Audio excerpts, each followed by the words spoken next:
Join the revolt. Our movement is about replacing a failed and corrupt political establishment with a new government controlled by you, the American people. The Washington establishment and the financial and media corporations that fund it exist for only one reason: to protect and enrich itself. The establishment has trillions of dollars at stake in this election. For those who control the levers of power in Washington and for the global special interest, they partner with these people that don't have your good in mind. Our campaign represents a true existential threat like they haven't seen before. This is not simply another four-year election. This is a crossroads in the history of our civilization that will determine whether or not we, the people, reclaim control over our government. The political establishment that is trying to stop us is the same group responsible for our disastrous trade deals, massive illegal immigration, and economic and foreign policies that have bled our country dry. The political establishment has brought about the destruction of our factories and our jobs as they flee to Mexico, China, and other countries all around the world. It's a global power structure that is responsible for the economic decisions that have robbed our working class, stripped our country of its wealth, and put that money into the pockets of a handful of large corporations and political entities. This is a struggle for the survival of our nation, and this will be our last chance to save it. This election will determine whether we're a free nation or whether we have only the illusion of democracy, but are in fact controlled by a small handful of global special interests rigging the system, and our system is rigged. This is reality. You know it, they know it, I know it, and pretty much the whole world knows it. The Clinton machine is at the center of this power structure. We've seen this firsthand in the WikiLeaks documents, in which Hillary Clinton meets in secret with international banks to plot the destruction of U.S. sovereignty in order to enrich these global financial powers, her special interest friends, and her donors. Honestly, she should be locked up. The most powerful weapon deployed by the Clintons is the corporate media, the press. Let's be clear on one thing. The corporate media in our country is no longer involved in journalism. They're a political special interest, no different than any lobbyist or other financial entity with a total political agenda, and the agenda is not for you, it's for themselves. Anyone who challenges their control is deemed a sexist, a racist, a xenophobe. They will lie, and then again, they will do worse than that. They will do whatever is necessary. The Clintons are criminals, remember that. This is well documented. And the establishment that protects them has engaged in a massive cover-up of widespread criminal activity at the State Department and the Clinton Foundation in order to keep the Clintons in power. They knew they would throw every lie they could at me and my family and my loved ones. They knew they would stop at nothing to try to stop me. Nevertheless, I take all of these slings and arrows gladly for you. I take them for our movement so that we can have our country back. I knew this day would arrive. It's only a question of when. And I knew the American people would rise above it and vote for the future they deserve. The only thing that can stop this corrupt machine is you. The only force strong enough to save our country is us. The only people brave enough to vote out this corrupt establishment is you, the American people. Our great civilization has come upon a moment of reckoning. I didn't need to do this, folks, believe me. I built a great company, and I had a wonderful life. I could have enjoyed the fruits and benefit of years of successful business deals and businesses for myself and my family. Instead of going through this absolute horror show of lies, deceptions, malicious attacks, who would have thought? I'm doing it because this country has given me so much, and I feel so strongly that it's my turn to give back to the country that I love. I'm doing this for the people and for the movement, and we will take back this country for you, and we will make America great again.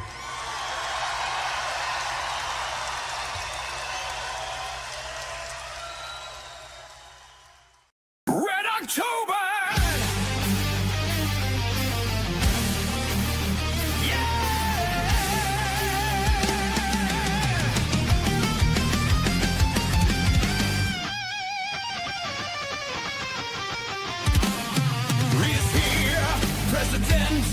Trump is our president, and the accountability phase is coming. Ice in the streets, illegals being deported. America is back. Yeah! Trump is the bodyguard of Western civilization. You want to talk about a fighter, a walking fire? He's an absolute savage. He knows that this is much bigger than him. It's about the American people. They have no idea what they have. Ice in the streets, illegals being deported. America is back. Yeah!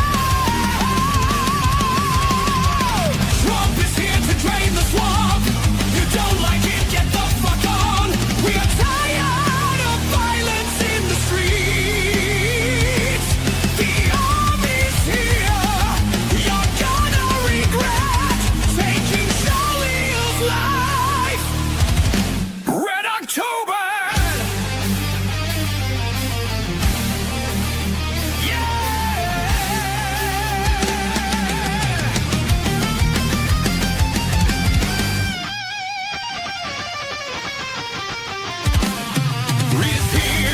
President, Trump is our president, and the accountability phase is coming. Ice in the streets, illegals being deported. America is back. Yeah! Trump is here to drain the swamp. You don't like it, get the fuck on. We are tired of violence in the streets.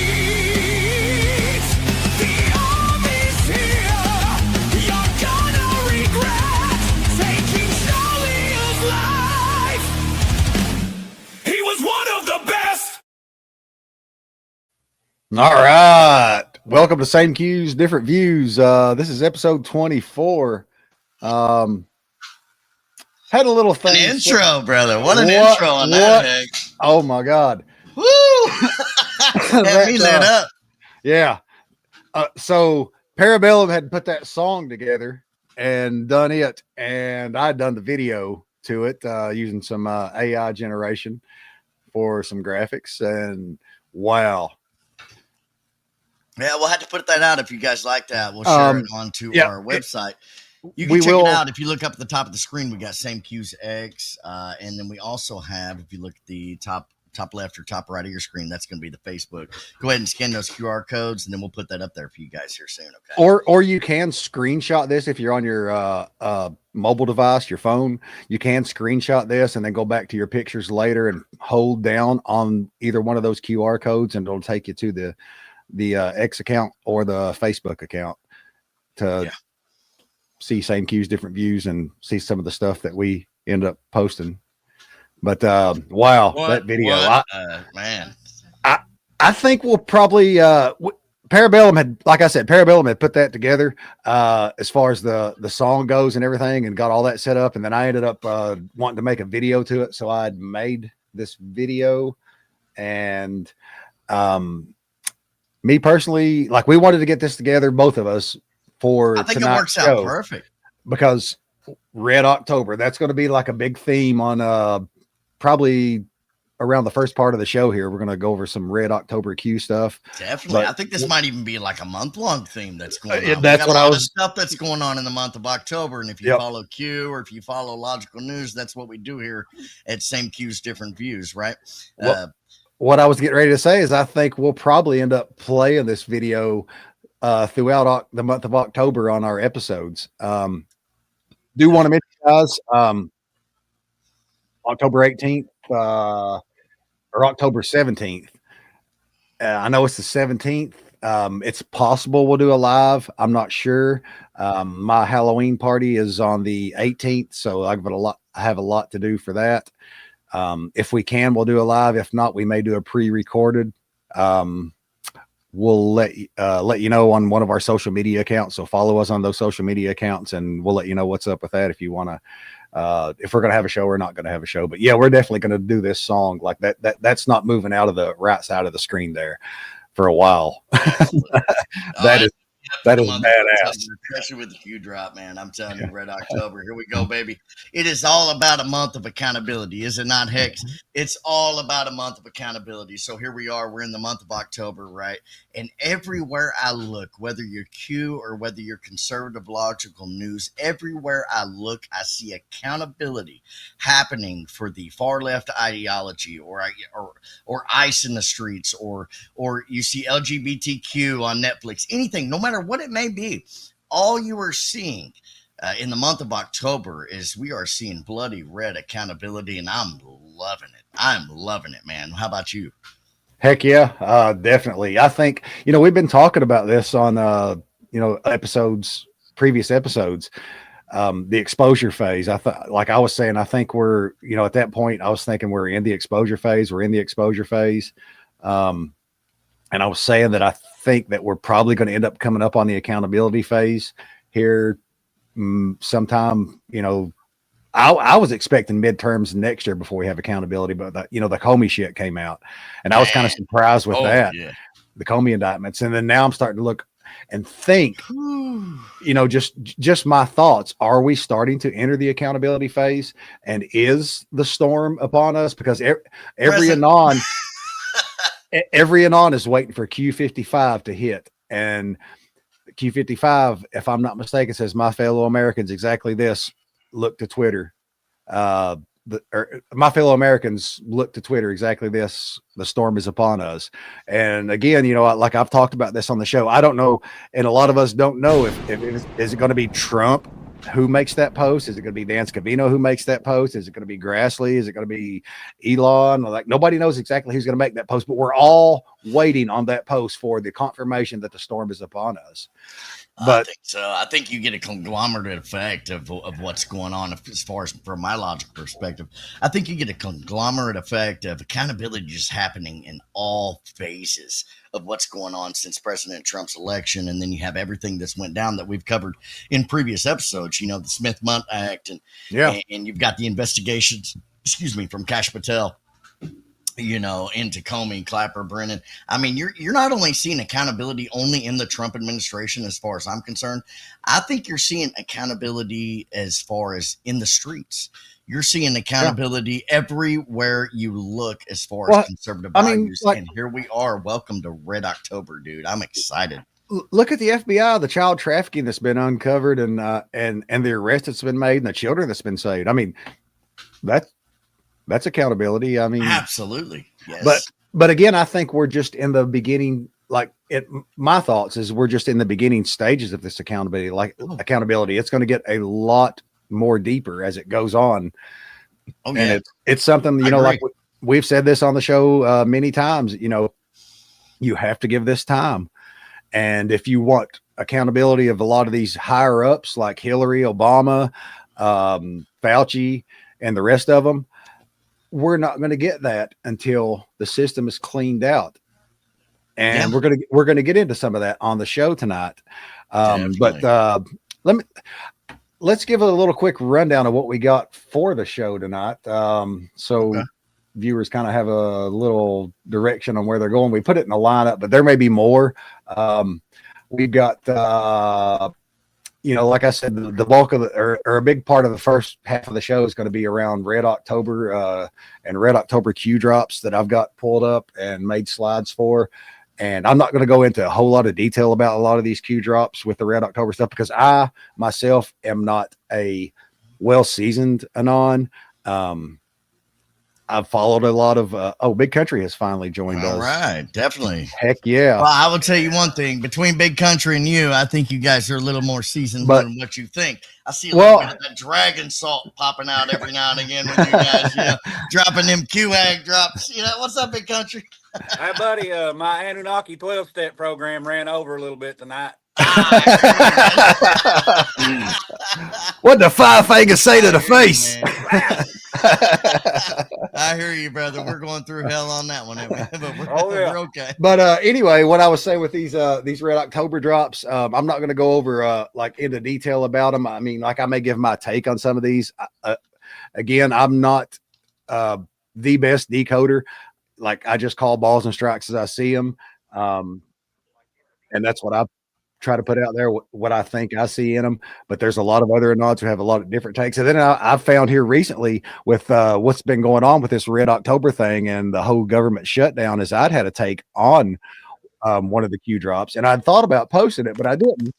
But then I look on X and there's quite a few people posting the same thing that I was thinking. So, but anyway, we're going to go over some of these. So we'll give you some Red October. I mean, that's our show. Did you see the intro, Big Country? No, I didn't get to see any of it, dude.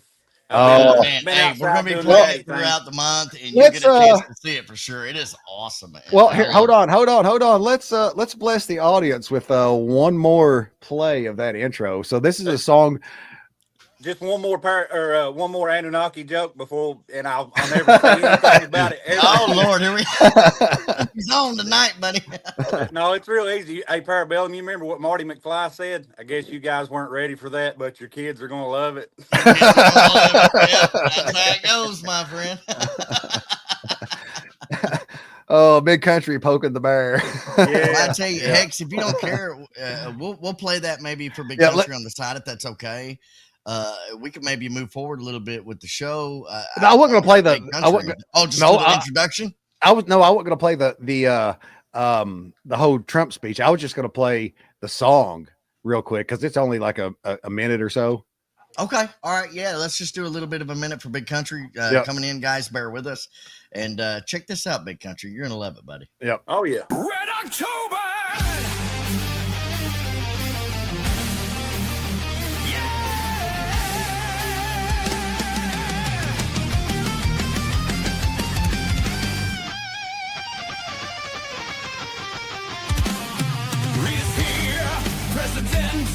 Trump is our president, and the accountability phase is coming. Ice in the streets, illegals being deported. America is back. Yeah! Trump is the bodyguard of Western civilization. So anyway, that was a little taste of that intro there. You can go back and watch the full show and see it. And we'll, again, guys, we'll upload this to our YouTube and Rumble channel and probably our X and Facebook account. Yep. We're on Facebook and X. Yep. We constantly update all of the big news that's going on. If you want a one-stop shop for all conservative news, that's what we do. If you like it, think it's good, like and share it, get it out there. And anyway, did we lose Big Country? No, he's there. Oh, he's there. Okay. He's probably eating. Yeah. But yeah, we got a really big show lined up tonight. Like I said, we got the Red October stuff. We're going to try to go over some of that. We've got a segment called Why Do Rats Abandon Ship? Like we had that a while back. I think it was like maybe episode 2, 3, somewhere around there. We had a Why Do Rats Abandon Ship segment, but we're going to go over a bunch of people resigning. We're going to go over some Chuck Schumer stuff in this Why Do Rats Abandon Ship? And then we're going to go over U.S. or 18 U.S. Code Chapter 115, which Q has quoted that in the drops. I'm going to kind of go over that and play a little video that connects with that and what we're seeing right now with the government being shut down and Chuck Schumer and how that ties together. A little bit of Speaker Mike Johnson's going to pop in there on that. And then we got a rabbit hole segment tonight that we're going to kind of dip down. Oh shit!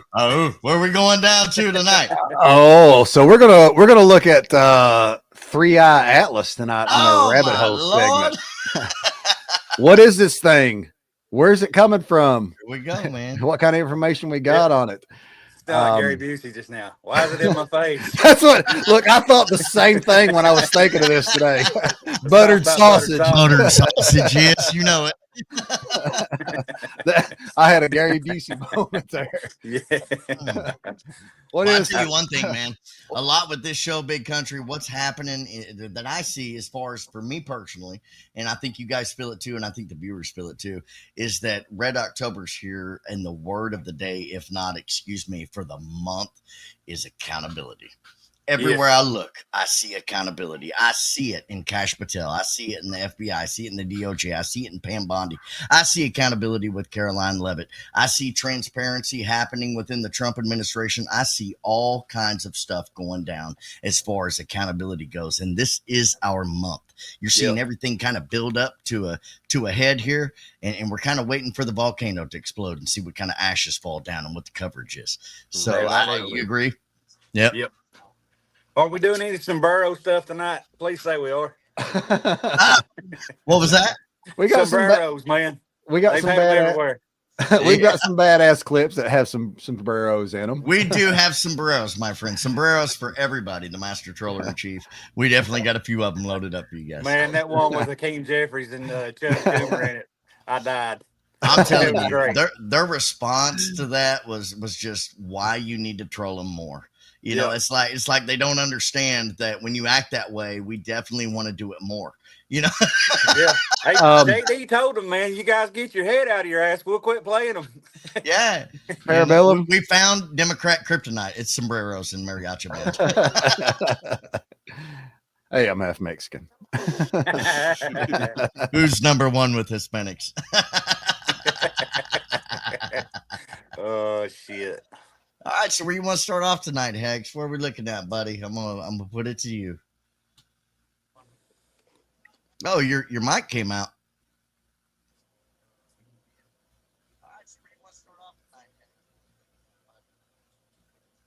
Uh-oh. Oh, we got mic issues. Oh, Lord. So I know he was wanting to start. We'll give him a minute here. I think he's got it figured out. Here we go. All right. Am I back now? There you go, buddy. You're back. Yeah. Heck, I've been talking for like 20 minutes. Oh, yeah. No, yeah. You missed it. It was all brilliant. Well, that's why we need subtitles. I can tell by the look on your face, man. Like I had a revelation. Yeah. I was like Doc Brown. I could tell by the look on your face. But anyway. Where we at, big dog? All right, we'll get into it here in just a second, but I do want to tell you, you sent me a private chat there, and you said you had accidentally removed Twitch from the stream. Well, I ended up, it actually let me add it back. So we are streaming back on Twitch. We are live on Facebook. We are live on X, Rumble, and Instagram also. Awesome and YouTube. Good deal, so man. Those are all up. And before we get into this, guys, if you're watching live, hit that thumbs up button for us. Show us some love, especially for that video. That video was awesome. Man. I appreciate it. We're just trying to take off. And again, screenshot that screen there. You can press after you screenshot it. You can go to your photos and press on that and hold it, and it'll take you right to our social media accounts that you can follow. Same Q's, different views on Facebook and X. So I just want to let that out there again. But yeah, Red October. Let's get into some Red October stuff here. There we go. From the Q side of news. Here we go. Yep. Let's kind of start with this one here. Red October. There's this is Q 1958, and Q says there's a reason why we continue to highlight this speech, and the speech he's highlighting is the one we had at the top of the show with Donald Trump. The speech, it was titled "The Speech That'll Get Donald Trump Elected," and that's the speech that Q has linked here in YouTube. And he says, "Listen carefully: truth, honesty, part 2, rally, Red October. Mouthpieces do not speak for themselves." Q. So I just kind of wanted to put that with there in this because we had that video at the top of the show of Trump's speech that Q's highlighting in the drop here. And if you listen to that speech, a lot of stuff that Trump told us during that speech is actually what came to be. Oh, wow. He was talking about the fake news and, Hillary Clinton was crooked. I mean, what have we found out? The news is fake. Hillary Clinton, the Clintons are crooked. Like everything he was talking about in that speech at that time, I didn't know that this was his first election there. And when this came out, and I had no idea of the corruption, how deep it went. And Trump was saying the swamp runs deep. And again, I had no clue. So like everything in that speech was true. Oh, that was a perfect speech. I loved. That was probably, in my opinion, that was one of the best and most important speeches I think that he ever made. They may say the UK, or they may say, it was some of the last few speeches that he's made. But to me, as far as the accountability phase in Red October, I'll have to agree with you. That is probably one of the most important speeches that President Trump ever made, dropping subtle hints about what's going to happen. So Red October has been a thing in the Q drops since 2017 that, Q has been mentioning. I think it's been 2017 is when it was first brought up, but Q was mentioned in Red October, and it's kind of carried throughout the Q drops, and there's a lot of Q drops around Red October. So, that speech with this Q drop particularly mentioning Red October, and again, this was up, this was 8. This is something else I was thinking about too. Is like I've highlighted these dates in these drops because all these dates are coming up on October, and most of these drops I've got in these slides coming up, and this one is they're coming up on October. This one was 8/28, but Q was I think Q was trying to prepare us for what we're getting ready to see go down right now with this government shutdown and Red October. So let's move over here to the other side of the screen, and let's look at drop number 4,800. And this was a drop that Q had put out, and this was is that the same one you just had up, or part 2? It's the same one. It's the one on the right side of the screen there. Oh, I see you over here on the right. I apologize, buddy. Okay, so we're looking at the one on the right side of the screen, Q 4,800, and this drop was made 10/1/2020.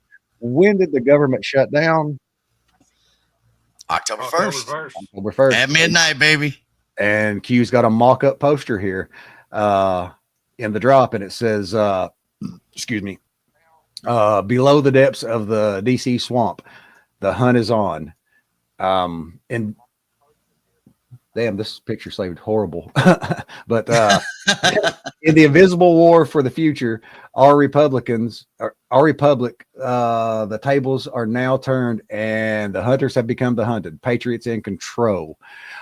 How many times have you guys heard Trump here this past year since he's been elected quote that phrase, "Hunters become the hunted," or Trump saying, "I was multiple the hunter, times. and now I am the hunt," or "I was the hunted, and now I am the hunter," is what Trump was quoting.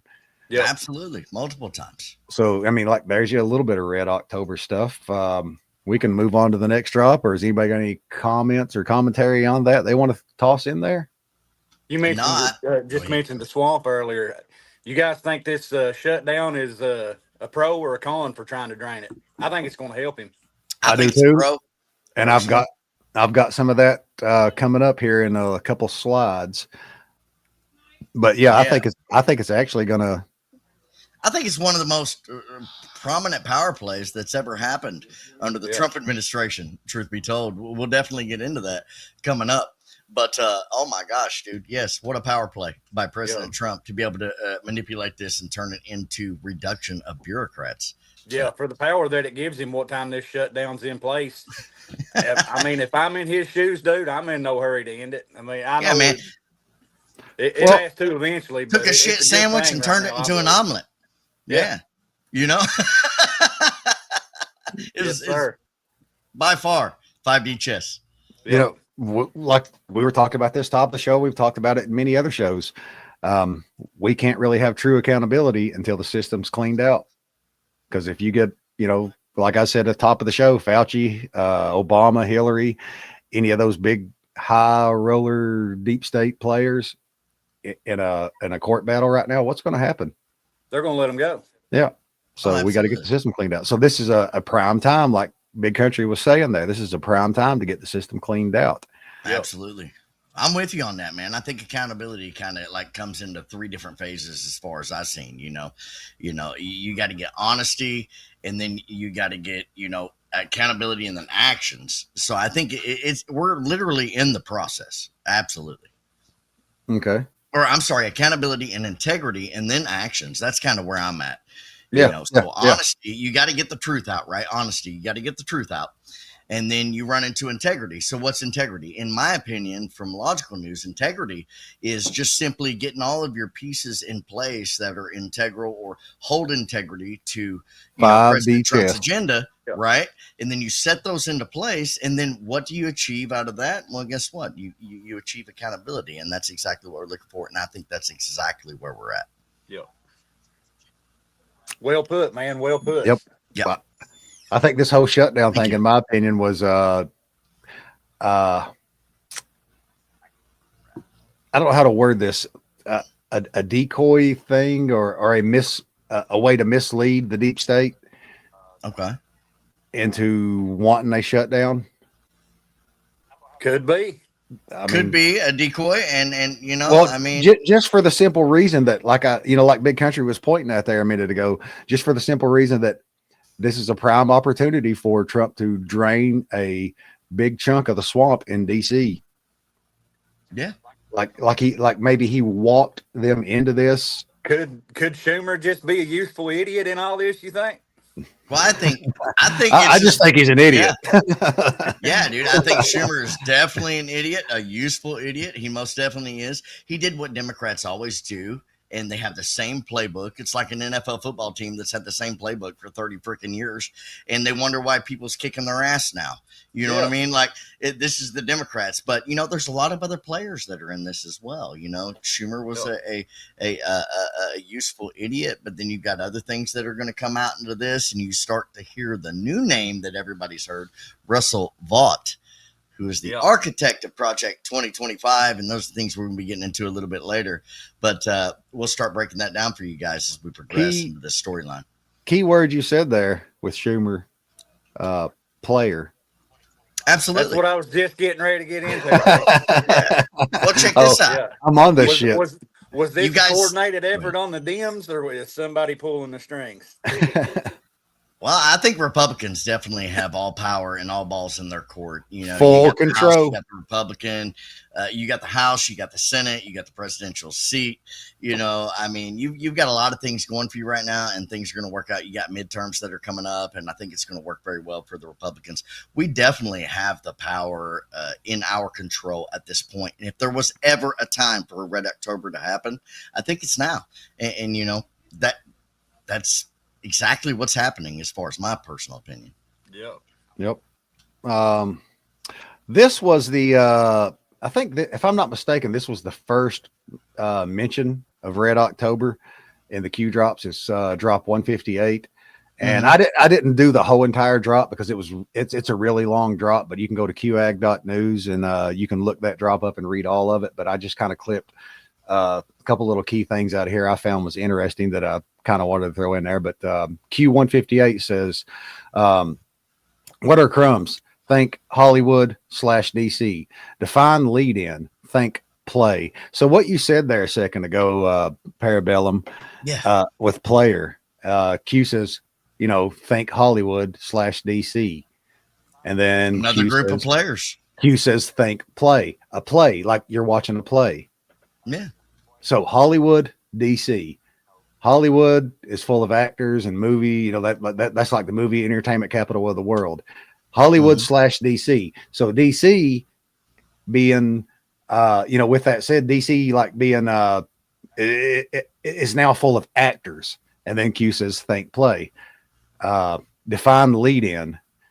We are actually having a lot of lead in right now with the exposure that we've had with, you had the JFK files, you had the MLK files, the 2020 election, all that stuff around that, the 2016 election, all that stuff around that. Recently breaking news of Amelia Earhart getting ready to be released. I mean, it keeps coming.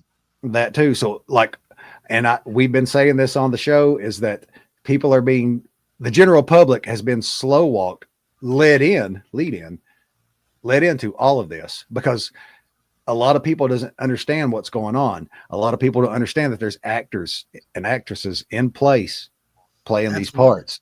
So anyway, let's move on in this drop. I don't think you can literally shock a mass population and expect them to understand. You know what I mean? As far as my commonsensical view, if you tell them something that's so outrageous, I mean, you're generally, if you look at gladiatorial days or Roman days or anything like that, if you tell a general population or a mass population anything that is so outrageous that they couldn't believe, you're going to lose your shit. You get just exactly what happened with our Anunnaki special. Anunnaki special, my friend. Dude, you know. I'm sorry. That's all right. That's all right. I'm not talking about that. But big country yoking on them Bearcat balls. Yeah. I mean, that's kind of what happens. So anyway, Q says, define lead in, think play. What has been occurring recently? The stage must be set. Absolutely. So, you think back in, 2017 when all this stuff started going down, and probably before that, I think the stage had been set. But now, in my opinion, with what we've seen over the past couple of months, the stage is really being set with what we're getting ready to come into, in my opinion. So, crumbs must be easy to swallow. So this goes back to what I was talking about with lead in. Crumbs must be easy to swallow. The public has to be led into this. And like you were saying, Parabellum, oh shit, I forgot to pull that back up. Okay. Yeah, I was just getting ready to take it, brother. Go ahead.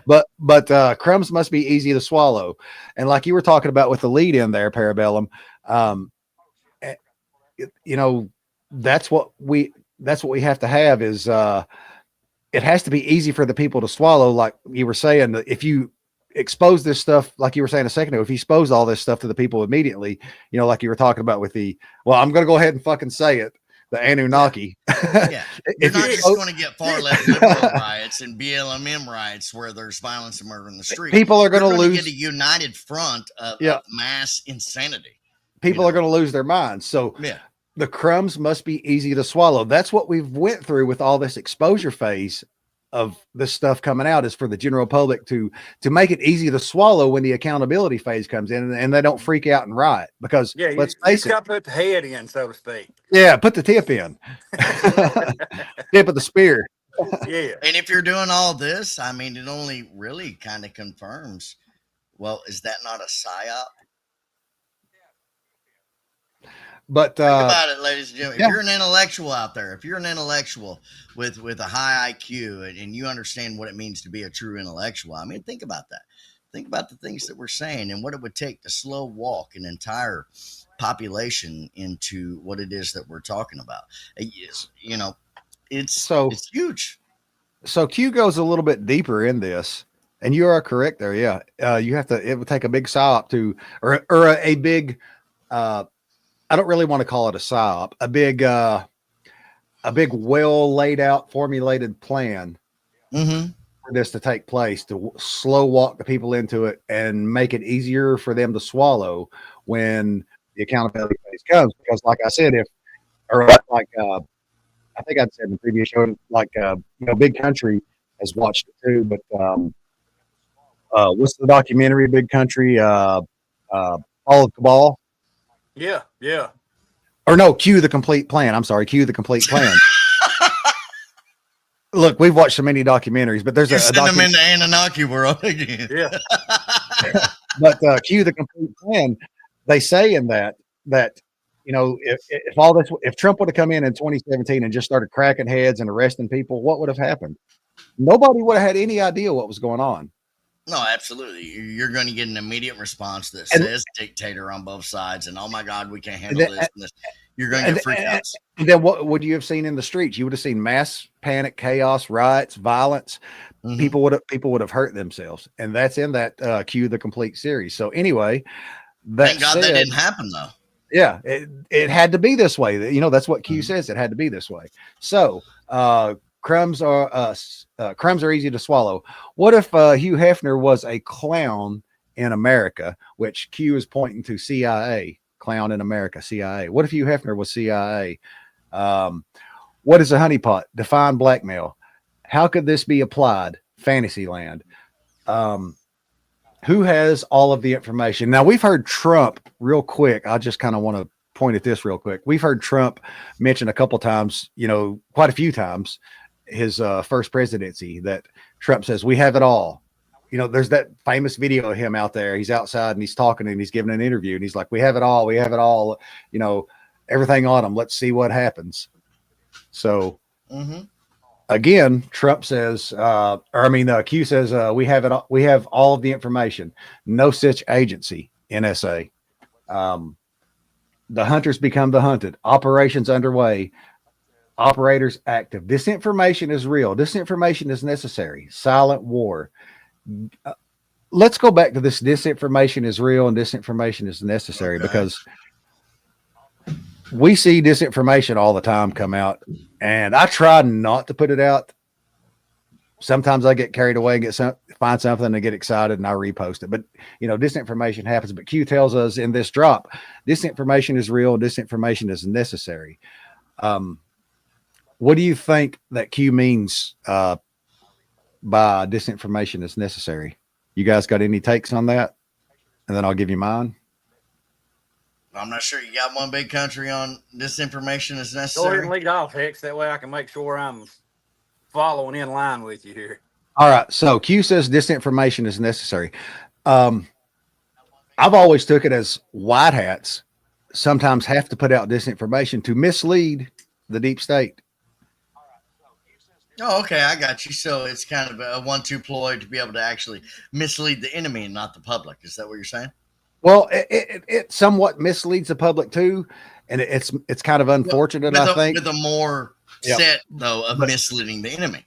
But again, this is just my opinion. That's what I always took that as, is disinformation is necessary. Like, we have to put out some disinformation to mislead the enemy, like you were saying, Parabellum. Yeah, Right. I get it. Yeah, I get that. Like the head fake in sports basketball, Absolutely. Yeah. I mean, Yeah. you see that in sports. You see that in military like strategy. A fake pass. Yep. You see that everywhere you look. I mean, and Trump was even one that even came out and he said, in his first administration, they're like, what exactly is going on with the military in Operation Iraqi Freedom? He's like, I ain't going to tell you. Like, why would I tell you, dude? It makes sense to me. Yep. You're not privy, to that classified information. So let's move on with this, and I'll try to wrap this slide up real quick. There was actually somebody on Newsmax that when I was watching today that made a comment similar to what you were talking about just now, Hicks. Okay. Which, I mean, we all know that Trump tries to be transparent in everything that he does to a point, but there was actually several people that came on Newsmax commenting saying, hey, man, maybe you shouldn't give him so much. Well, Q says that too. Like, some things can't be exposed to the public. Yeah. Like the whole thing with, I think it was a drop about North Korea and who controls North Korea. And Q was kind of telling us that if you knew who really controlled North Korea, like, it would cause chaos and riots, pretty much is what he was getting at in it. Like, it would just shock the public. So, wow. What you said there, that's I'm just dying to know now. Well, I'm probably sure most other Anons are too, who was controlling North Korea. And some of them probably do. Like I said, I'm not the best with the Q drops. I just kind of dig into them as much as I can. I work a full-time job, so it's kind of hard to really get that deep into them. But you do fine, my friend. And in recovery, we consider people like you, we say, in quotes, you're well on your way. Yes, sir. I don't know how to take that, but all right. I get my That's exactly how I meant it. Parabellum. Yeah. What's that? I told Parabellum, I said, I'll be getting my 10-day coin for Anunnaki here pretty soon. Oh, there you go. 10-day coin, baby. Yeah. Hey, maybe you're onto something here, big. You're onto something, buddy. I'm telling you. There's no cure, but there's It's help. funny that you chose the number 10, though. It's funny that you chose number 10. Why would we choose the number 10 with QAnon and we're talking about government shutdowns and stuff like that? Well, I don't want to jump away from what Hex 7's trying to say, but I think you plan on getting into that 10 days of darkness, my friend. We will. But right, anyway, let's wrap the rest of this drop up. So excuse me. This information is necessary. Silent war. Some get out. And this goes back to what I was saying a second ago with some stuff can't be disclosed, is what Q was telling us. The Great Awakening, Iron Eagle, Godfather 3. And this is where it actually started, if I'm not mistaken, in the drops, was Red October. Was Q originally had put the hunt for Red October, but later it was dropped. And Anon had made a little thing about it, asking, and I'm not going to get into that. But anyway, I think that's where it started at. So let's pull this next slide up here. Oh wait, it's the same slide. There we go. That slide. That's what I was trying to pull up. You guys still with me? Yeah. Yeah, I'm still here. All right. It got quiet real quick. But anyway, this is oh wait, I do want to go back to this one real quick. I do want to point out on this one, if you look at the date, right up there at the top in the center, it was 11/20 of 2017 that Q was telling us. It was after October of 2017. It was November, so that's when Q was telling us that, and that's kind of what I kind of want to make sure that I point out a whole lot tonight. But this is a 11/20/2017, and this is Q 168, and Anon says, glad you were, I think, let me see if I had that.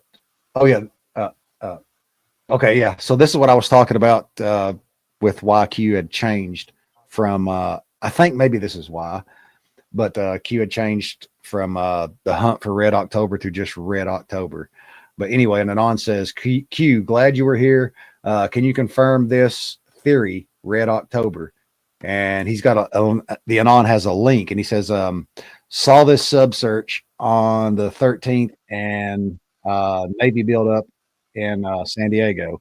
So I think, if I'm not mistaken, I didn't click that link, but it seems like I remember seeing a submarine that had went missing in 2017.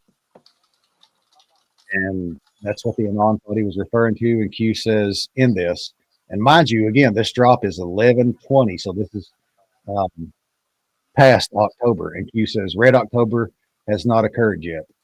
Follow the map, Q. So well, I find that interesting that he stated right then and right there on 11/20/2017 that Red October had not occurred yet. And do we find ourselves in Red October now? And if anything, I feel from the logical side of things is that with all the accountability that's happening, and everybody's seen it, you guys have seen it in your news feed. You've seen it with the FBI and the DOJ and you know, Pam Bondi, and you see everything, Caroline Leavitt, all the Trump administration. To me, I find that to be significant. That it, you know, their question, has it occurred yet? You know, maybe it hasn't. Maybe it's happening right now. That's what I'm wondering. Is that what we're seeing right now? Is the actual Red October happening? Well, to me, as far as for accountability to happen in any situation, whether it be in your personal life or whether it be in a workspace bubble or whether it be in anything that you can relate accountability to, okay? We are literally, I think, at the feeling of accountability right now because it's built up to a point where everything's got to explode, you know, and that's where I feel that we're at. Mm-hmm. Me too. One of the other things you got to take into account too is Q also says, or kind of tells us in a way that drops have multiple meanings. So there's been like some Red October stuff around midterm elections with the voting and like a red wave and stuff like that. So, you know, you got to keep that in mind too, that drops do have multiple meanings. And even though a drop hits on one certain thing, doesn't mean it's not going to hit on another certain thing. I may be way off base with this, but I mean, could the Red October thing have anything to do with Putin? Because he's making his threats again now. I know he hasn't really been in the spotlight here lately with all the shutdown going on, but he's a little pissed right now over the weapons that's getting provided to Ukraine. Absolutely. Long range missiles that are being provided to Ukraine. I think you're onto a really good point there, big country. I think Red October, truth be told, is a collaboration or a conglomeration, however you want to say it, of everything that's going on. I think it's so big of a movement that it includes the United States, it includes Russia, it includes everything that is going on right now. And me personally, I feel like it's an entire and a total reset back to common sense, and the right way of doing things. And I think that includes everybody. That also makes me think of Q talking about scare necessary event. Yeah. Are we gonna see the threat of possible nuclear war? I don't think it'll actually come out to play and happen, but are we going to see a scare event to where we possibly see? That's a real good possibility with Atlas coming, dude. The possibility of nuclear war. And we'll get into some Atlas later too. But let's I got to remove some of these slides real quick. Oh, it's okay. Let's remove that, and we'll be biggie size for just a second here if you want to talk amongst yourselves while we're talking a little bit about the accountability phase. Do you want to wait to move into some Pete Hegseth, Secretary of War videos? Dude, I absolutely love that. Oh, my God, I love that conference. Was it not great, dude? That was prior service Army combat veteran. To me personally, I felt as a prior service Army combat veteran, that was the type of military that I joined in when I first joined. Unfortunately, I was at the transitional phase at the beginning. I was in the tough ass military, show up, beat your guts out. You get, your Shark Week shows up. You get your ass handed to you on a daily. Yes. Then all of a sudden we had trends coming in at the end of my 3-year tour, and then all this shit. So I got a little bit of both of that. So to be able to hear Pete Hegseth with prior military service and watching that speech, was it not some of the most beautiful shit that you had ever seen in your life? Man, I really had no clue how low that the physical requirements had gotten for the military until he brought it all to light. It was ridiculous. Well, one of the most beautiful things I think that one pull up, dude. It got absolutely ridiculous. So here's what happened. So you had woke ideology, and then as far as my personal experiences within the military at that time, at that time, you had male and female standards for the PT test. And this is something that Pete Hegseth went across, So, of course, male standards are going to be set a little bit higher, but the female standards were set a little bit lower. One of the things that I have to tell you that I absolutely agreed with Pete Hegseth was, and you can hate me all you want, this, that, and another, but when it comes to combat positions, okay, you're applying for a combat position in the military with Pete Hegseth. He says, whether you're male, female, you have to pass the highest male standard in order to be able to join combat positions. It's gender neutral PT standard. He also said, and I completely agree with that. He also said, if a male fails it, if a female passes it, you're in. He said it is what it is, and that's exactly common sense, and that's what one set of standards across the board. I mean, that's just how it ought to be. To me, watching Pete Hegseth, that re-inspired me to what it was and why I joined up in the military as a male who was a protector or a provider or whatever your role may be that you feel as a strong male in your own personal home. It brought back old speak, man, of the way the military used to be. What do you think? Yeah. I had called Big Country that morning. I was on the way to work and called him because I'd actually sent it to him and was, telling him, watch this. Hegseth is on fire. And but that ride to work that morning, I listened to that speech by Hegseth, and just like every other word, I was like, yeah. Absolutely. So again, the word of the month is accountability. And like I said, it's not just accountability in the Trump administration. It's not just accountability on the streets, but you're also seeing, ladies and gentlemen, accountability within the military standard and the code of conduct and what it is that we expect for warriors. You're getting it there too. So is this Red October? I believe so. And if you guys got anything to say, I would like to play a short clip of Pete Hegseth. Okay, go ahead and play the clip because I've got another clip. How long is your clip? Just 2 minutes. 2 minutes. Yeah, that was a personal question. Yeah, I know. How long's your clip? How long's your clip? Extended mag. extended drag. Yeah. 30 round, baby. 30 round. Gotta lie. Here we go, guys. Let's check out Pete Hegseth and what went down this week, guys. Inspirational speech, as far as I'm concerned. Here we go. This administration has done a great deal from day one to remove the social justice, politically correct, and toxic ideological garbage that had infected our department, to rip out the politics. No more identity months, DEI offices, dudes in dresses. No more climate change worship. No more division, distraction, or gender delusions. No more debris. As I've said before, and will say again, we are done with that shit. I've made it my mission to uproot the obvious distractions that made us less capable and less lethal. That said, the War Department requires the next step.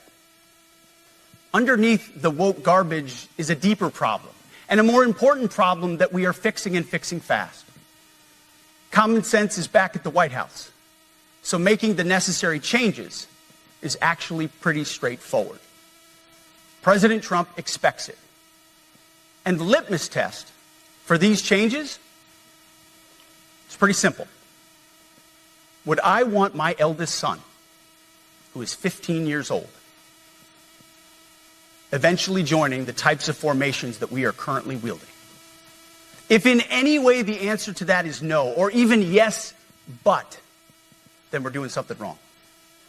Because my son is no more important than any other American citizen who dons the cloth of our nation. He is no more important than your son. All precious souls made in the image and likeness of God. Every parent deserves to know that their son or their daughter that joins our ranks is entering exactly the kind of unit that the Secretary of War would want his son to join. I seen the, yeah, exactly. It reminded me of another clip. I got two things out of that. Actually, three things. Okay, what you got? So Hegseth standing there behind that big American flag. What kind of vibe did you get from that? Anybody can recall anything from history? There's a movie I seen that on once before, and I can't remember the name of it. Patton. Uh-oh. Yeah. Patton, General Patton. Yeah. There was actually a reference to Patton. I got that vibe when I was watching it. Yeah, I got that vibe when I was watching it. The other thing I got from it is I noticed there's the countdown clock in there to shutdown. And this is going to come up in my next slide. But before we get into that, the other thing I got out of this was Trump's Pennsylvania rally. If you guys remember, I'd clip this, and this is on my on my Rumble channel. But check this out, because this is basically, well, just watch. You'll get it. Okay. I'm going to make this biggie size. Military. We don't have a woke military. This is what we have. This is where we're going. Check it out.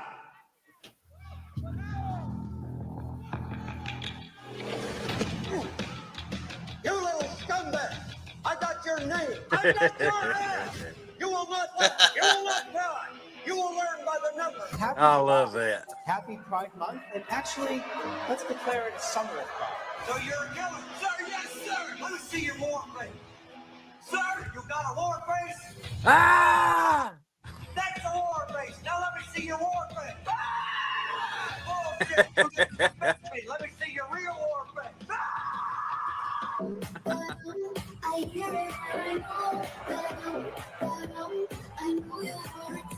will be a weapon. You will be a minister of death, praying for war. But until that day, you are puke. You are the lowest form of life on earth. You are not even human fucking beings. You are nothing but unorganized, grabastic pieces of amphibian shit. Abracadabra, these bitches know I got answers, so wait. It looks to me like the best part of you ran down the track of your mama's ass and ended up as a brown stain on the mattress.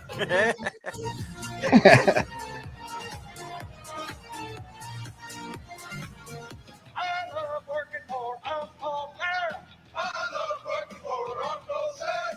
Let me know just who I am. Let me know just who I am.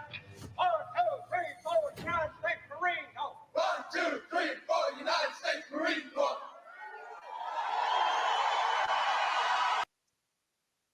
Yes, sir. So, oh, sorry.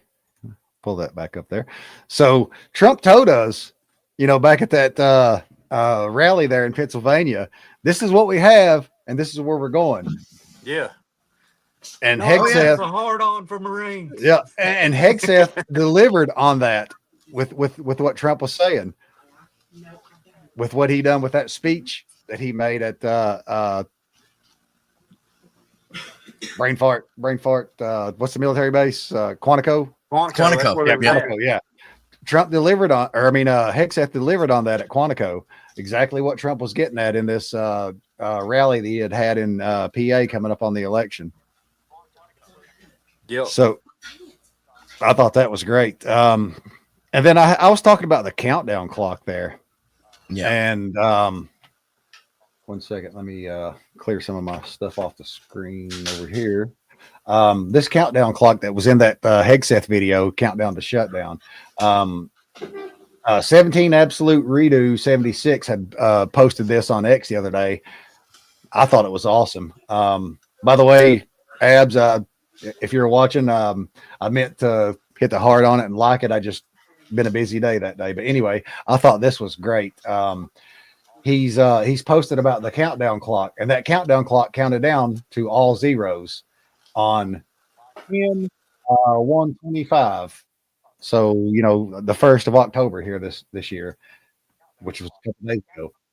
But anyway, he says in his drop, he says, on October 1st, the countdown clock reached 0 and the shutdown began. In drop 4756, Q asked, Red October upcoming? Or Q was asked, is Red October upcoming? And Q replies, mark your depth 50 foot, 0 bubble. 0 bubble, Red October. Oh, okay. Foot periscope depth. 0 bubble equals 50 foot equals periscope depth. 0 bubble equals the sub is level with no upward or downward angle. Before submarines launch an attack, they will level off 0 bubble and oftentimes will raise the periscope depth to double check their fixed fire control situation on the enemy before launching an attack on said enemy. So let's look at this center of the screen. Not aware of that. Okay, yeah, that's real. I'm telling you, you guys need to go watch and follow Absolute Storm on Rumble because they are freaking phenomenal. Stormy Patriot Joe and Absolute 1776 are phenomenal with the Q drops. They blow my mind sometimes. But he's going to this White House countdown clock, and that's what I was getting at in the Hegseth thing, that they had the White House or that they had the countdown clock to shut down. So it counts down to 0, and at 12:06 a.m. the clock hits 0, and they had posted it. So that was on 10/1/25, and 10/1/25.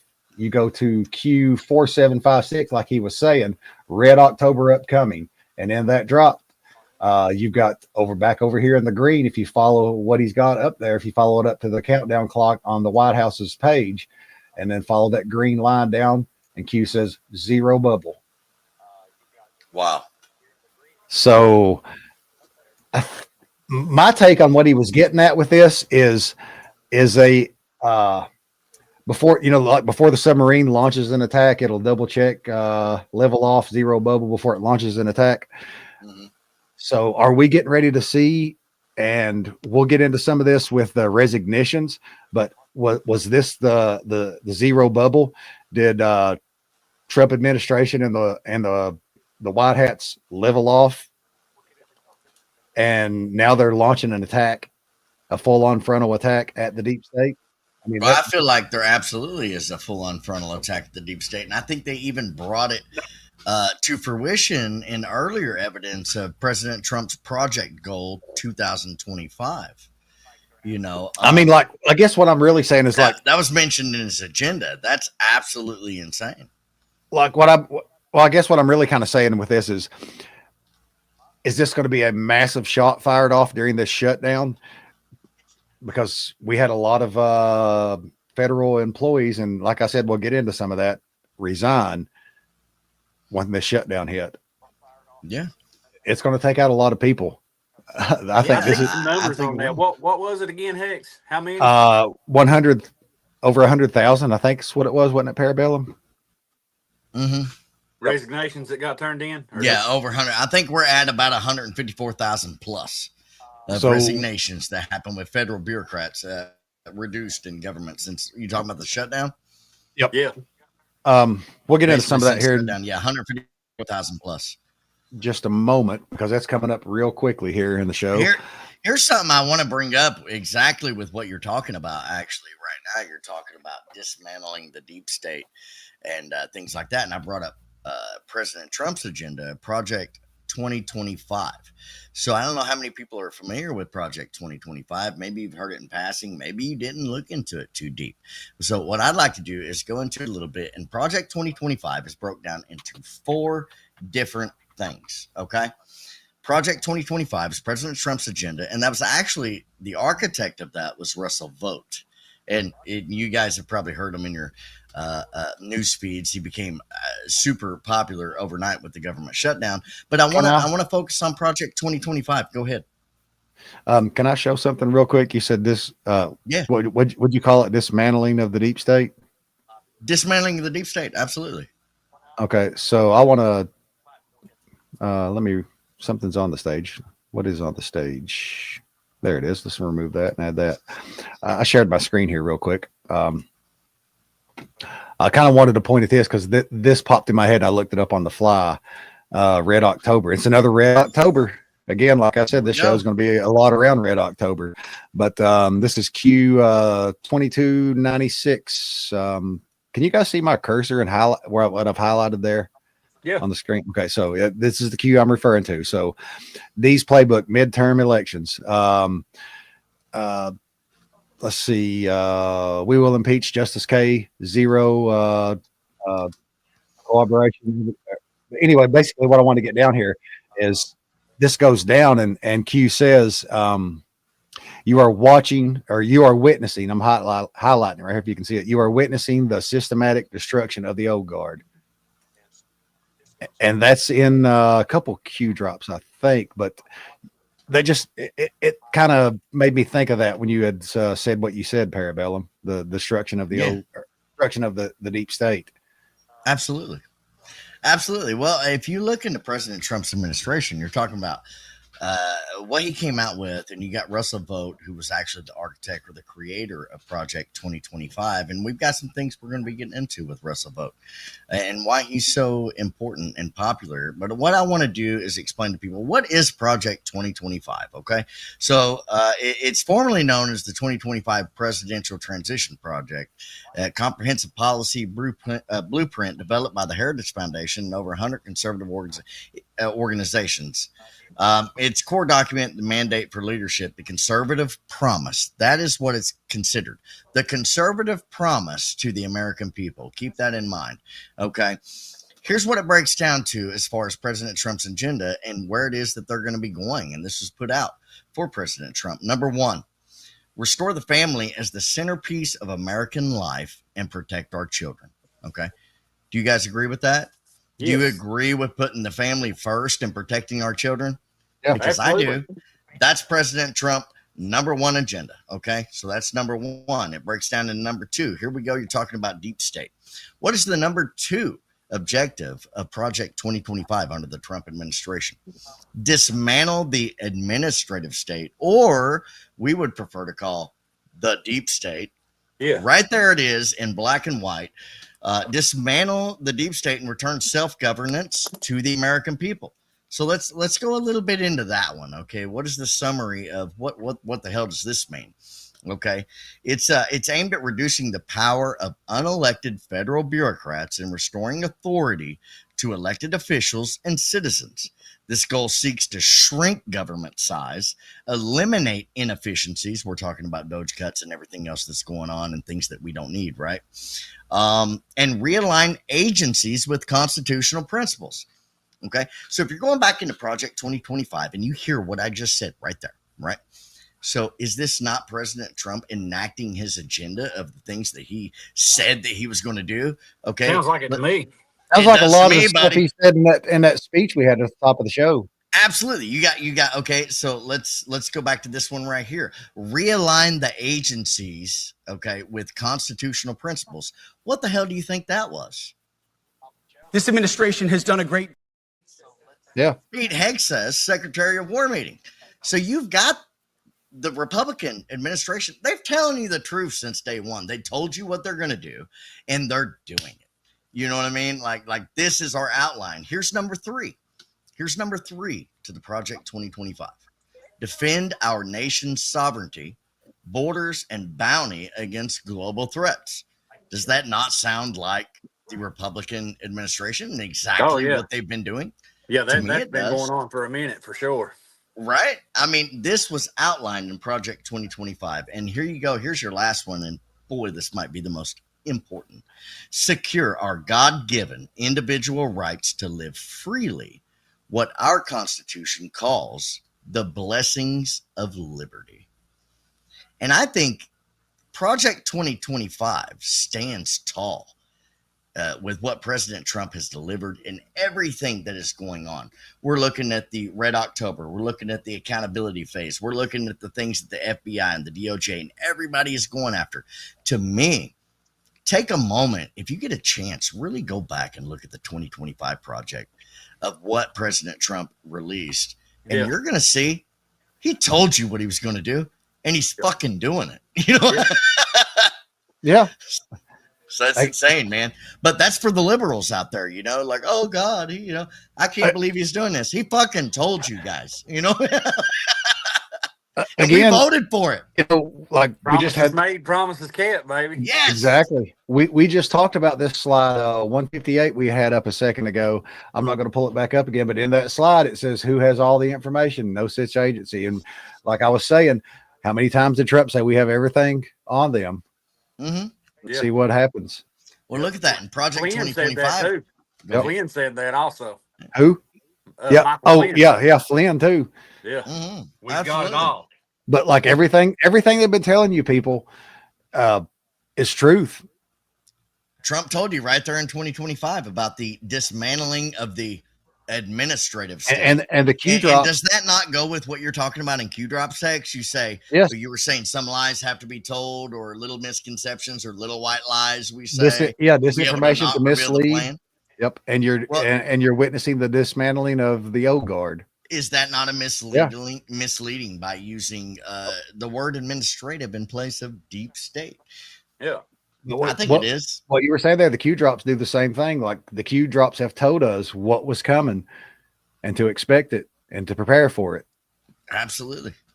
He basically just pissed on her leg and told him that it was raining outside. Absolutely. So what do we get into after this one, Hex, where we're building up to here? Let's see. I already went over that one, didn't I? Yep. So let's see. What are we on now? Let me look through my notes here. See where we're at. Oh, okay, we're on this. So I posted this on Facebook. Mickey Mouse. This is going into the shutdown. This is kind of what I was getting at with it. But I'd posted this on Facebook, and I'd said, with the shutdown, I can't help but think of this drop. Maybe nothing, maybe something. And this is the one I was talking about that I was going to post on X, but then I thought, nah, I was going to post it on Facebook too, but I didn't post it immediately.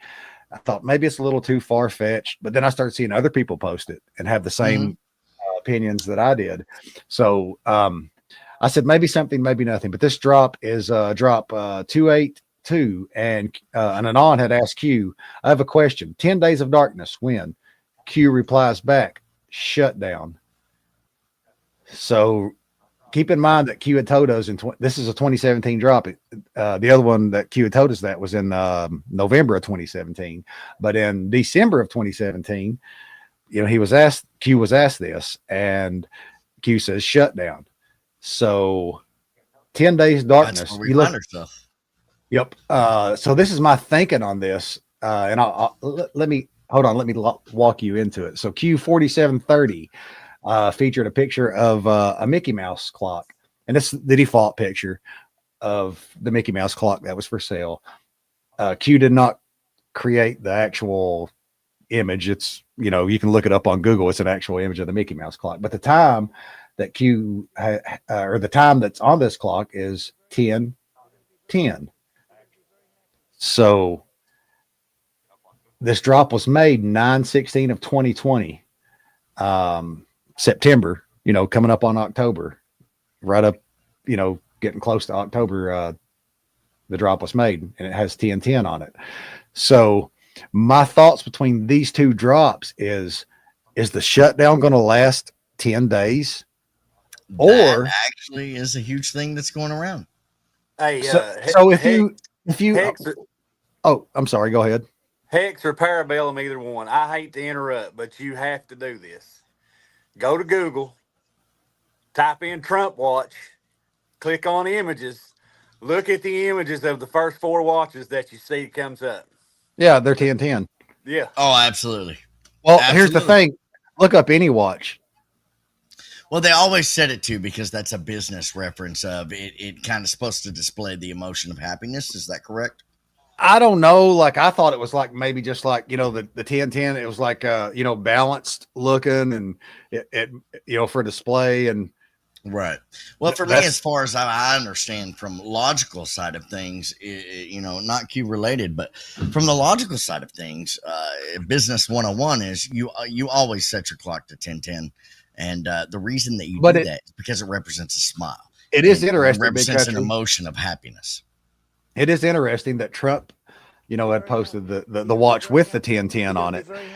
That's something that you don't really want to ignore.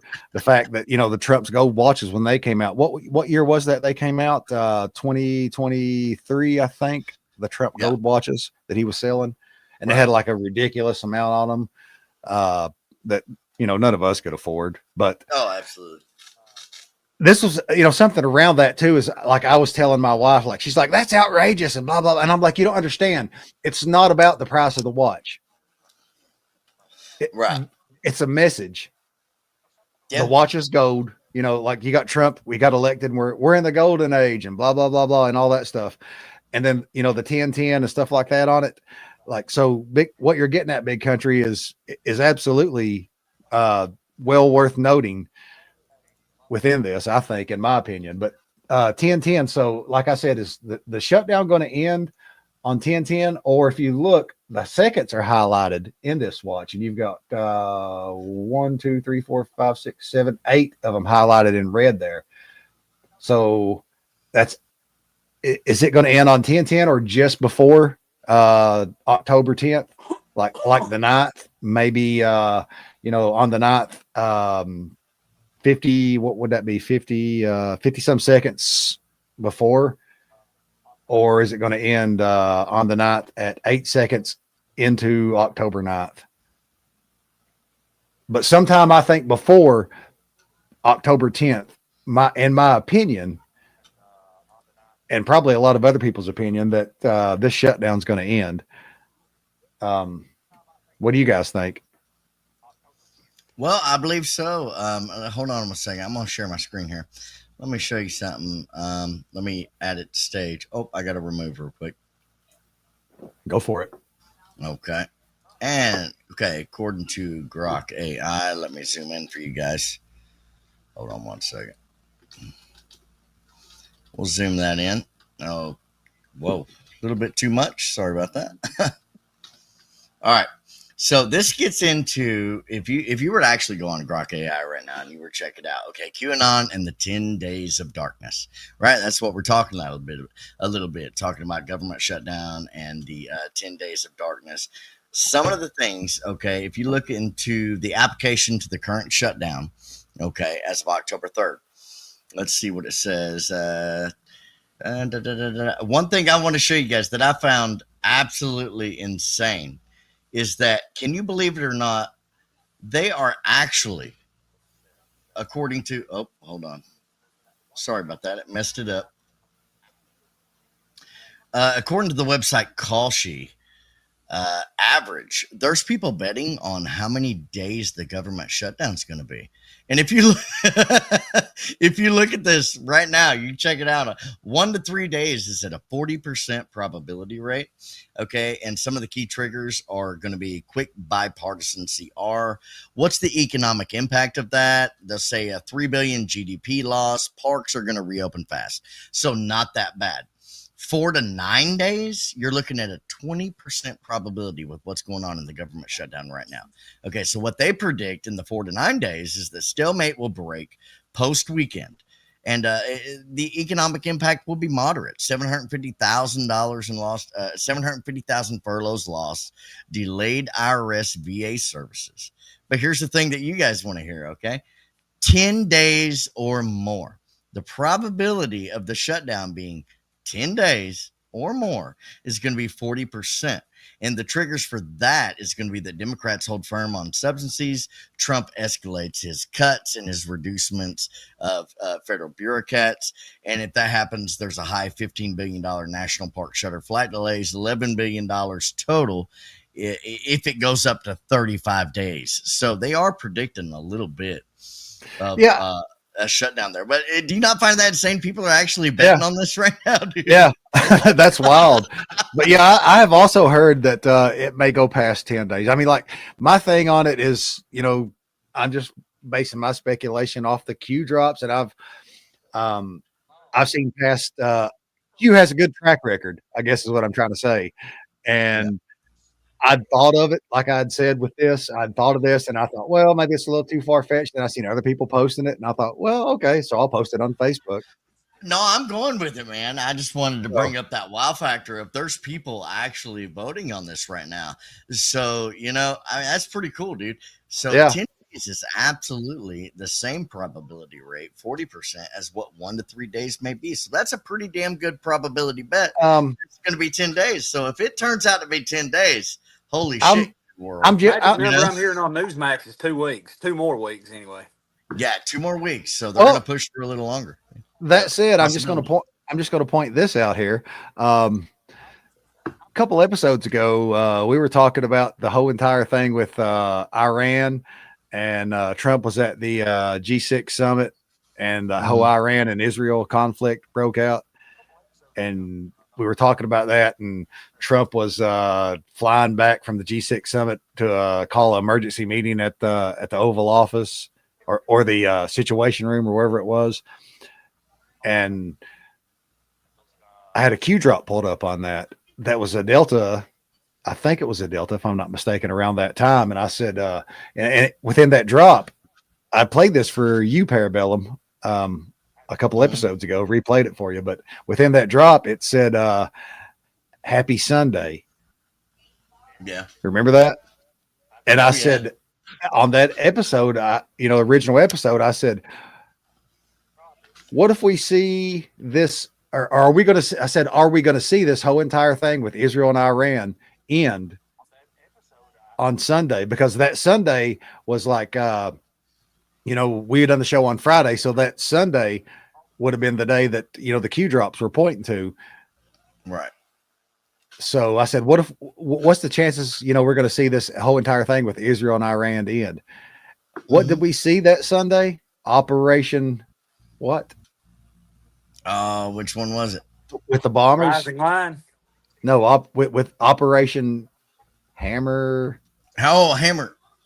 Yep. Yeah. So, no way, dude. So I played this for you, and I was like saying that, probably it was probably 3 or not, maybe a couple weeks or a week and a half, something like before that. Whatever that show was, it was like right before that, quite a ways back before that one. But I was saying that, what if we see this happen and it ends that Sunday, and then bam, that Sunday, that operation took place, and those bombers went over to Iran and bombed those nuclear facilities. Oh yeah, I remember that. And then you got Russia that's still putting drones into UK territory and stuff like that happening as well. What I'm saying is, with this whole 10 days, like I was like, bam, that fucking hit. Holy shit. Hey, so if we truly are in the accountability phase, I mean, this will be monumental for the Q world. I will give you that. It'll be monumental if this government shutdown lasts 10 days. Okay. That would be absolutely insane. I'll give you that 100% from my logical viewpoint. So again, Q has a good track record, and I trust Q. And like I said, they definitely have some psyop information. I mean, I'm not the it ain't greatest. high school kids. Yeah, Heck, this one's for you. No, the magic absolutely. number I was hearing on Newsmax today with a lot of people they interviewed was another 2 weeks on the government shutdown. Yeah, we're already 3 days into it. If they go 2 more weeks, add that up. Pretty close, man. You're looking at 11 days. 14, So you're looking 16, at 9.5 17. to 10 days on the betting ratio. If you So count you're those weekends, baby, that's a 17. Yep. Hey, I mean, Q has got to be chomping at the bits at this point because I'm chomping at the bits for you. Although I do not follow Q, and I do a little bit more of, I come to my points of view that agree with Q and my own logical perspective. I'm chomping at the bits for you guys, man, because you know. You love him, Parabellum. Go ahead and say it. You love him. No, I love my friends that support it, but for me, you know. I chomp at the bits for my buddies. You know, I want them to be, this is it, and this is cool, and this is great. For me, I just can't help but to be a little bit different. But how about back into some accountability stuff? What do you guys think for Red October? Dude, hold on. It is a huge month for accountability. It is. Wait a minute. Let me back up here. Yeah, we left off on that slide. Mm-hmm.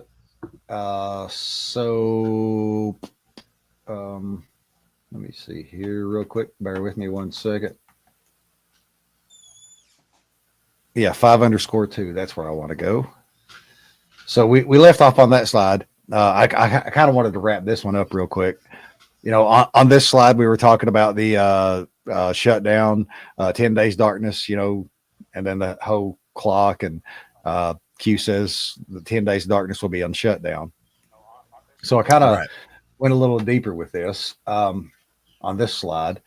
So, you know, I've got the previous 2 slides that are on the right side of the screen. But within Q drop 202 there on the right side of the screen, if you follow the arrow up, it's going to the center of the screen. And this drop was made. You're cutting out a little bit. Oh, sorry. Am I there? Yep. Yeah, it sounds like you got a sock in your mouth. You'll have to talk right into that mic, brother. Oh, my mic must have. Hold on a second. There we go. So anyway, I'm pointing up at Q2313, and it was made 10/1 of 2018.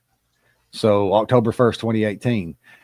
And, you know, you've got the Anon had posted, you know, what he had asked Q in there, but Q replies, darkness, amen, brother. This evil must be destroyed. So this was Q saying this on the 1st of October in 2018, that, or I'm sorry, darkest days. And then you got the whole 10 days darkness that was on the right side of the screen there. That was in 2017, where an Anon was asking 10 days darkness, and Q replied shutdown. So in this 2018 drop, Q is saying darkest days, amen, brother, on October 1st, which goes right with the same day. And I've got that on the whole there. Damn, sorry, that's the right. I messed up there. That's okay, man. But anyway, on the very right side of the screen, October 1st, 2025, day 1, it's coverage. CNN posted this coverage of government shutdown. So it's on the same exact date that this Q drop was made in 2018 in the center of the screen. So left side of the screen, shutdown, goes right up to that Q drop, and then on asking about that, and Q replying darkest days, amen, brother.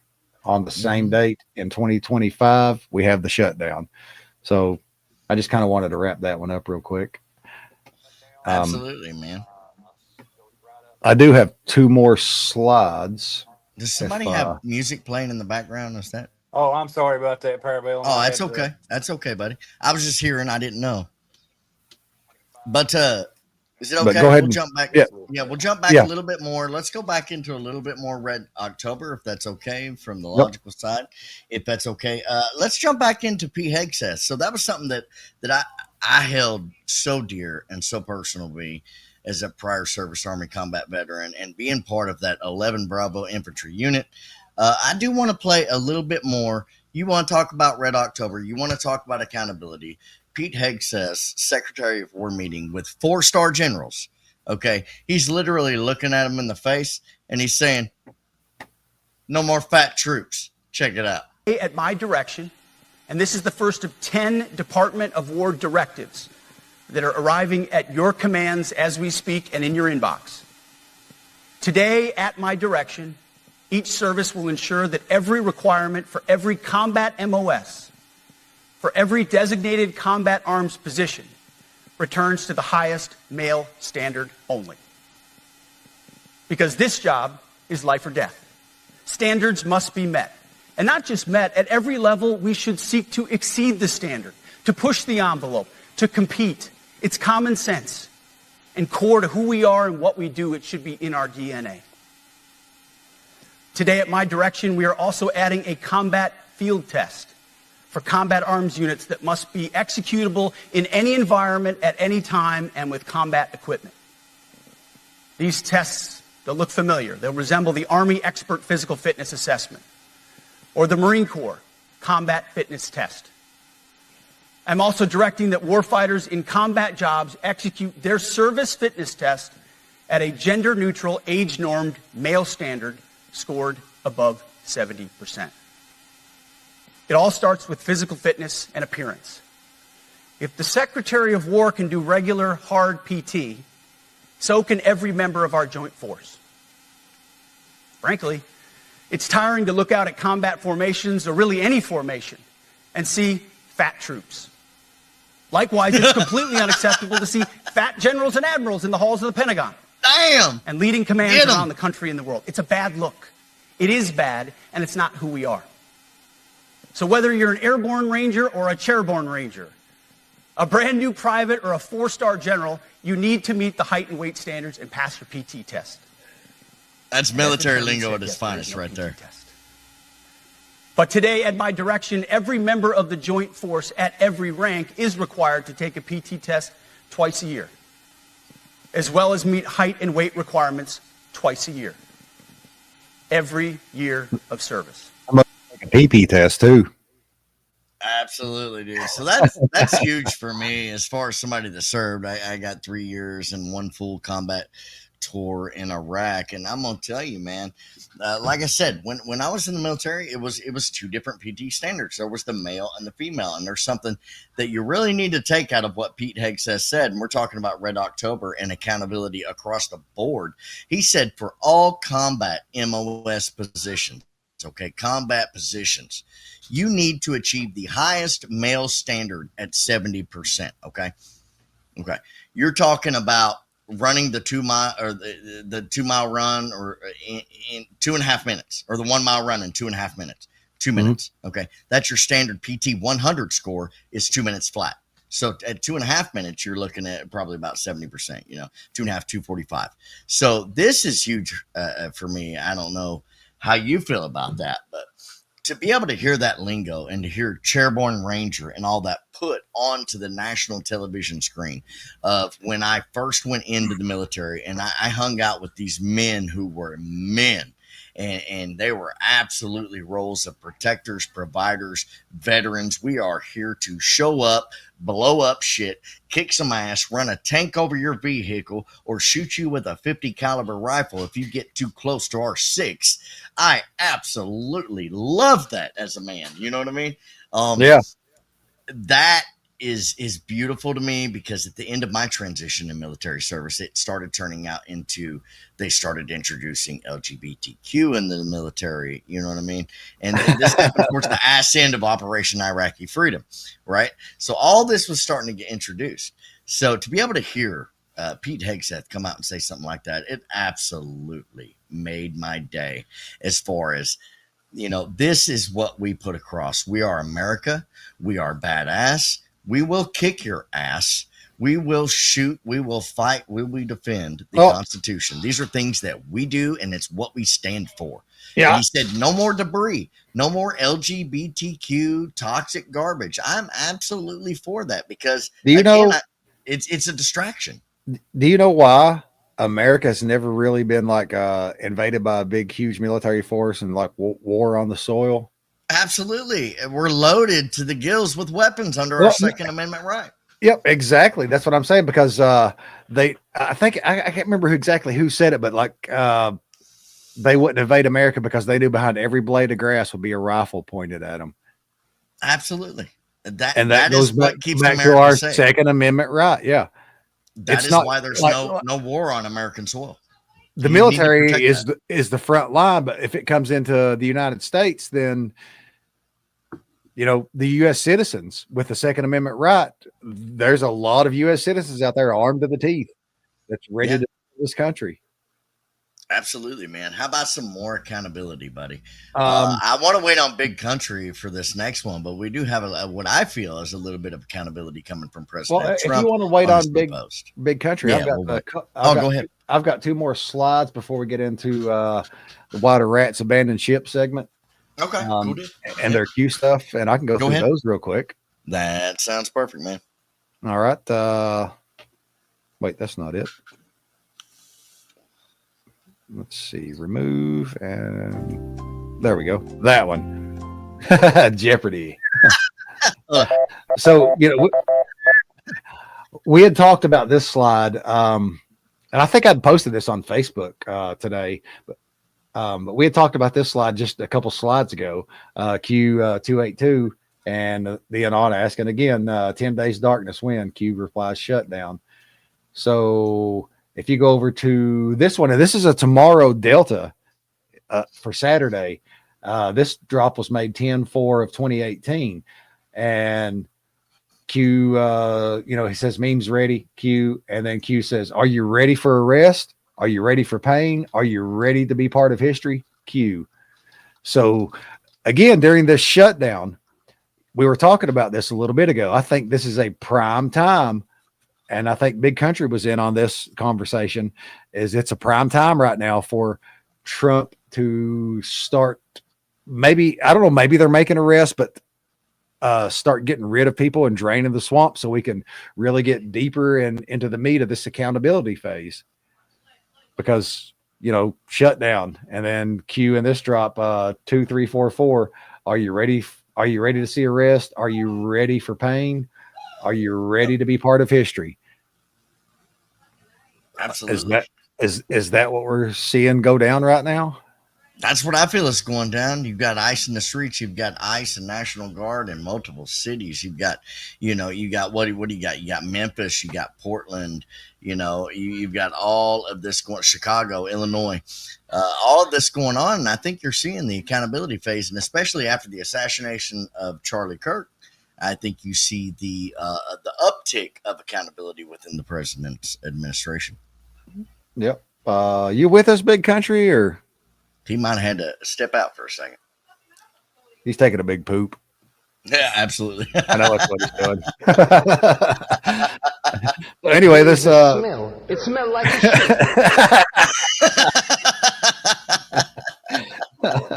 a let's yeah, we got an audience laughing. Yeah, we got it, dude. I'm telling you, man. Applause. Bravo, baby. Same cues, different views in front of a live studio audience. Absolutely. Hey, we're building it up, man. Q 2296 on the left side of your screen there. Let's give it a look.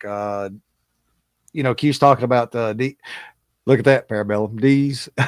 Oh my God. D's nuts. I knew you were going to do it. I just went ahead. I gave it to you. Thanks. I appreciate it. D's playbook, midterm election, like he goes on, he's going on about Justice K. But the thing I really highlighted in this that stood out to me was, and we talked about this earlier with, witnessing the systematic destruction of the old guard. But that was something I wanted to point out. And in that, Q says, what is the old guard in Q?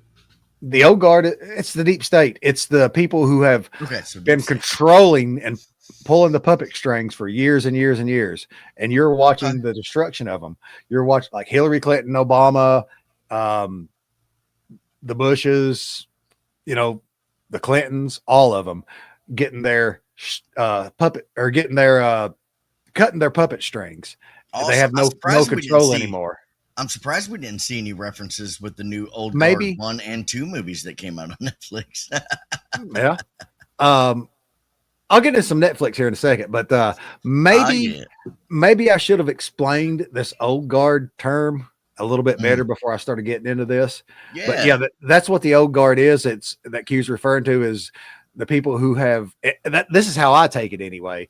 And I think a lot of other anons take it the same way possibly, but the old guard is the controlling system that has been in place for years, who has brainwashed you, who has made you think a certain way, kind of forced ideas on you through movies. Like, let's face it, the government has their hands in a lot of Hollywood movies made, especially like, you know, past government systems with military movies and stuff like that. So you have been brainwashed to think a certain way. You've been programmed. That's the old guard. And that's what Q is talking about. We're watching or witnessing the systematic destruction of the old guard. So kind of want to put that out there a little bit in case anybody wasn't familiar with what I was talking about. But let's move on to upper right side of the screen, Q2301. Q says, oh, by the way, that drop has Red October in it. That's why I pulled that up. Q2301, Red October. Stay tuned and watch Q+. Have you figured out who Q+ is by now, Parabellum? Nope. We've talked about it on the show. I ain't really followed the Q. Sorry, dude. Q+ is pretty much all but actually true. I don't know what the word is I'm looking for. It's all been but confirmed that Donald Trump is Q+. Trump based off a lot of things like, I remember with the Q+ pin. Yeah. But there's even more. It goes deeper than that. I'm not going to get into that. But anyway, Red October, stay tuned and watch Q+. And this was made on 9/30 of 2018. So these are all prior to October that Q was telling us that. So stay tuned and watch. And then you got Q2286, Justice K confirmed. Goodbye, Mr. Rosenstein, which is Rod Rosenstein. D-Class. We've seen a lot of D-Class lately. So this is one thing I really want to touch on here is it says POTUS alert test, Red October. So POTUS alert test.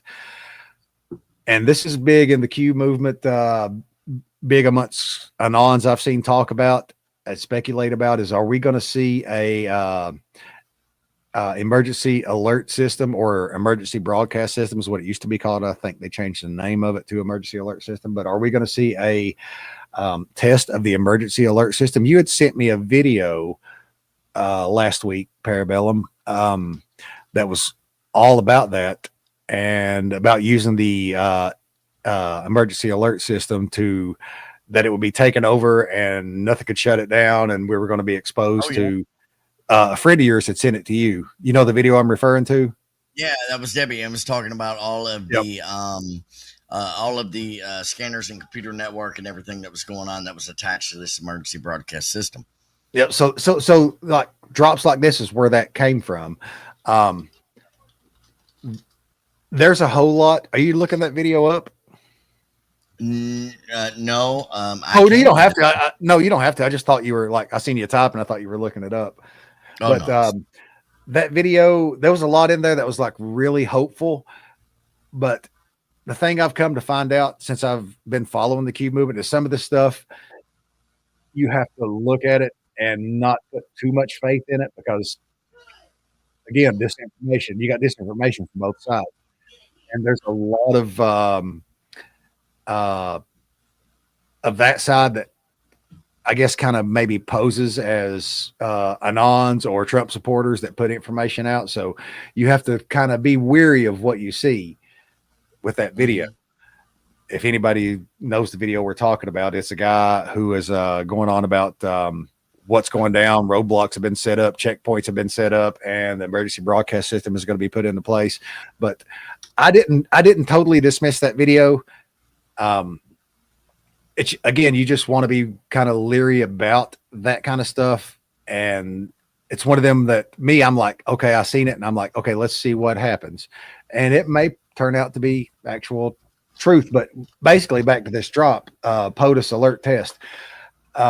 They were talking about that in that video. And I think this is a big thing, is like, we may possibly get a test, and then we may possibly get an actual emergency alert that breaks over all radio, cell phone, television, possibly at one time, and gives instructions to follow. And when you hear this, if it does happen and it goes the way I think it's going to go, me personally, I wouldn't panic, because this is part of the plan, and it's to inform and let you know what's going on. So anyway, that's about all I've got on the Red October stuff. Again, guys, I apologize. I'm not great with the Q drops. I follow them and get what I get out of them, and do the best I can with them on this show. I think we've completely lost Big Country. I don't know. No, he's just muted right now. He must have fell in the toilet. Yep.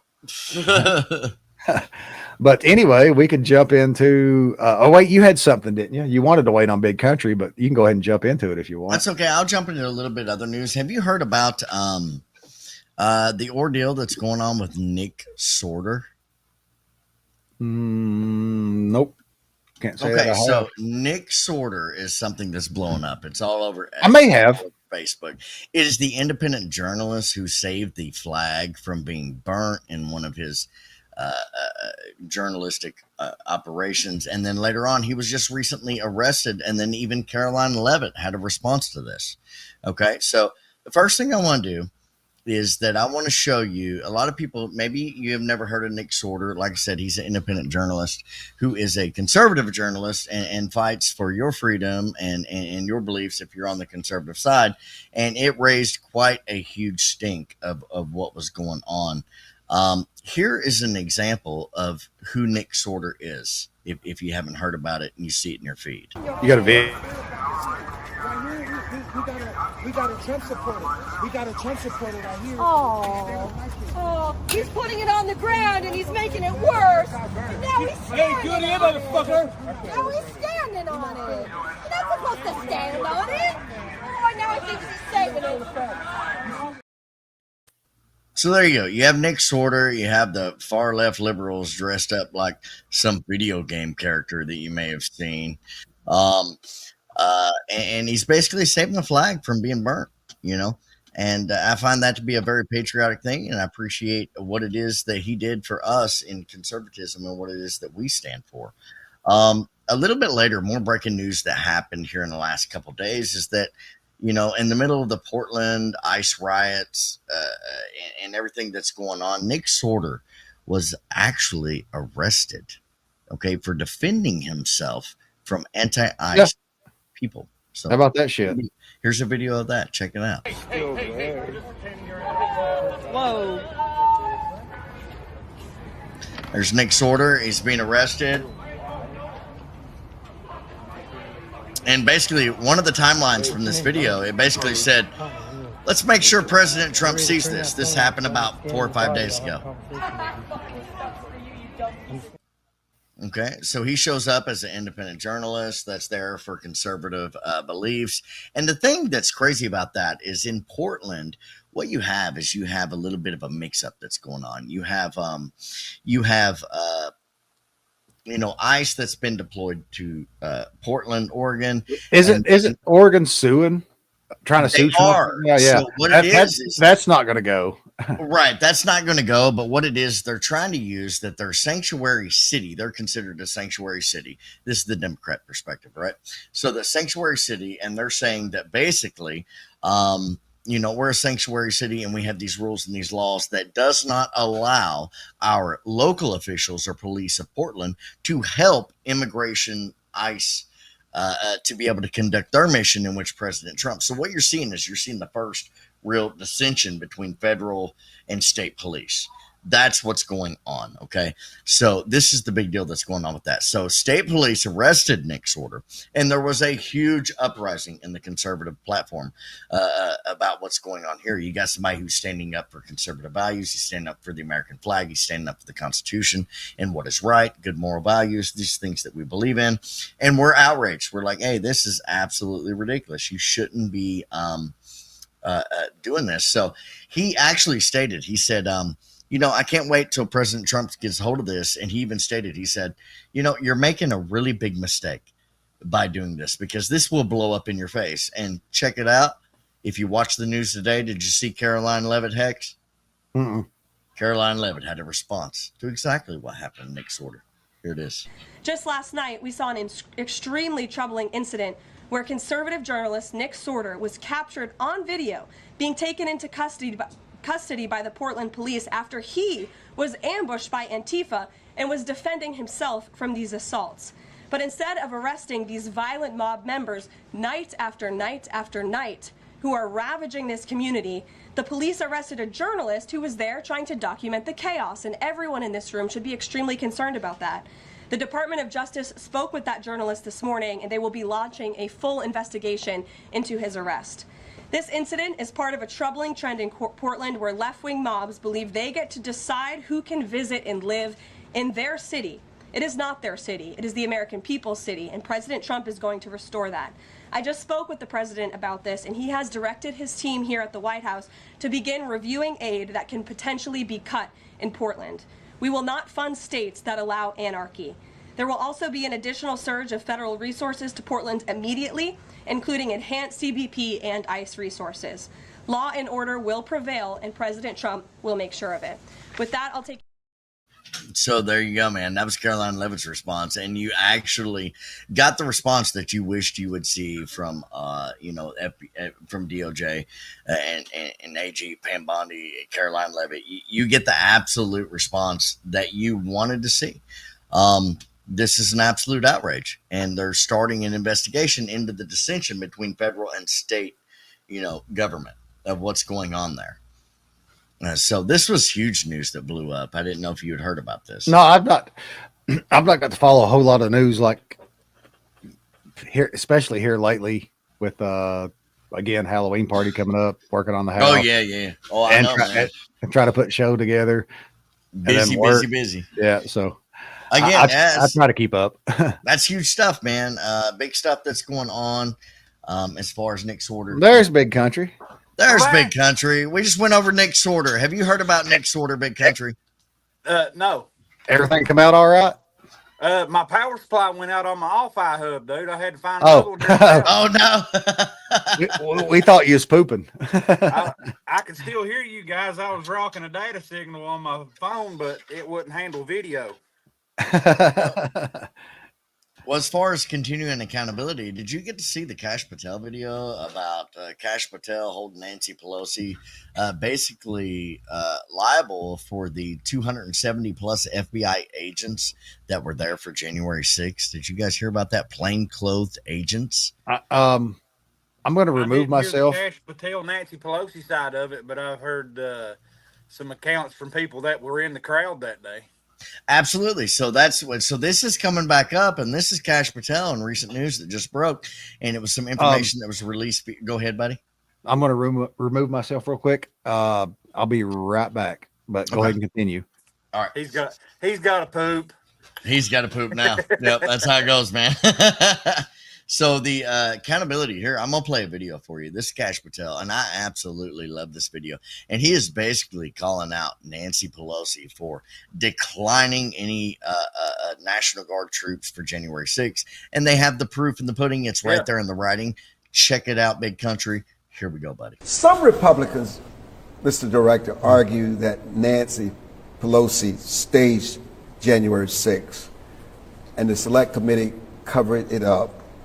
Based on what you personally know, what are the verifiable events in the lead-ups?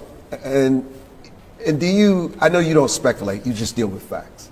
I'm in a unique position. Remember, I was Chief of Staff for the Department of Defense on January 6th. We were responsible for the deployment of the National Guard. And what I was forced to testify to years ago at great personal cost has now once again, just like Russiagate, been proven true, because all I do is speak the truth. On January, actually in the days before January 6th, we were in the Oval Office where the President Trump at the time, authorized, pursuant to law, up to 10 to 20,000 National Guard. We took that authorization because the law's second part required a request from who? Nancy Pelosi and the Metropolitan Police and the mayor at the time. And what did they say? No. And remember what happened for the next 2 years? They say, oh, Cash is lying, Trump's lying. And what do we find? Letters of their declination of the National Guard, refusing to have the National Guard show up. So all I can speak to is the facts, and the facts are those plus this. Nancy Pelosi and her team were busy filming a movie on January 6th while this so-called chaos around her was going down. If she had, just look at it this way, if she they had were said filming yes a to the movie National during Guard, January and we 6th. had 10,000 uniformed military officers established a secure perimeter, do you think January 6th would have gone differently? It is intriguing that 250 FBI plainclothes agents were inside the Capitol on January 6th. I saw the president's tweet to get to the bottom of it. Who placed them there? What were they doing? Were they inciting violence? What can you tell us, Mr. Director? This is a great example of the president's initiative to solve all the answers on January 6th. And it's another example of our transparency efforts. Pursuant to the president, we investigated the matter and found out why FBI agents were placed there in the first place. And it turns out we found documentation and witnesses and whistleblowers that said we were forced to go there to do riot control. Armstrong, do you know what the FBI does not do ever? Riot control. We don't do that. So the prior leadership sent 250 some odd men and women into a situation they're not trained for, put them in harm's way, put the individuals out there in harm's way, and also those individuals have collectively responded or said beforehand that they were forced to go there. They didn't volunteer to do that. And you believe them? That's their word, not mine. Damn. Sorry, guys. French fries were ready. I had to go grab me some. Oh, it's yeah, okay, yeah. man. I've not eaten. Hold up on them fries, dude. So I don't know if you guys seen that video or what's up, but the most important thing about that is there's Kash Patel. He is saying, and this goes to the 250 plus FBI agents that were actually there at January 6th. And we're talking about Red October and accountability. Well, here you go. You see it right here with this Kash Patel video. Okay. Holding them accountable that, hey, guess what? Christopher Wray was lying. Okay. When he was put under oath and he said there were no federal agents that were there. Okay. So what did you hear in the video? They were forced to go there for riot control. And what is one of the things that the FBI does not do? Riot control. Riot control. Absolutely, they do not do riot control. I wonder about Christopher Wray. Let me share my screen here real quick. Parabellum, wasn't there some video footage that surfaced of Nancy Pelosi on the SUV ride to the Capitol? Didn't she actually say in that video that she refused the National Guard? She did. There was. It came up and it was the ride torch. And you seen the initial release of where she was just losing her shit and she said a bunch of crazy stuff. And she admitted basically, and this was years ago that there was they declined basically the National Guard to be able to show up. But Trump had authorized. How many was it Trump authorized? 10,000 and 10 or 20,000, I think. And then an additional on top of that in standby. And she so shot it all down. Next conversation. So we know we have Director Comey, ex-FBI Director Comey. He is under investigation, right?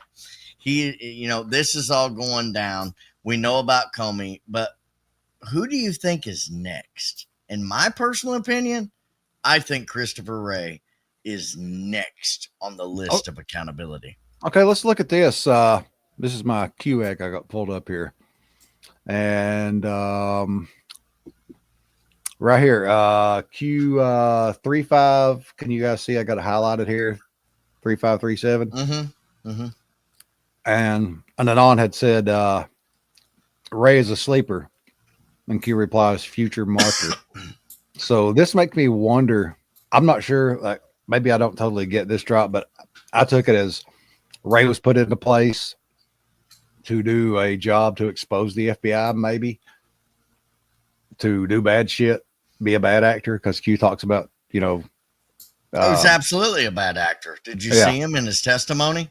Yeah. My God. So, you know, Ray may be next, but was Ray actually put into place to do the shit that he done to expose the FBI when it come to, you know, like the clip we just watched? Me and you talked about this several times too, Hex, about him maybe possibly being a plant. Yep. So I'm wondering about Ray. Well, what I see here is you see the accountability dominoes falling. You see, you know, you see Christopher Wray, you see Comey, you see Brennan, you see Clapper, you see Sterzak, you see all of these people, and this is the Red October. And what ties all that together?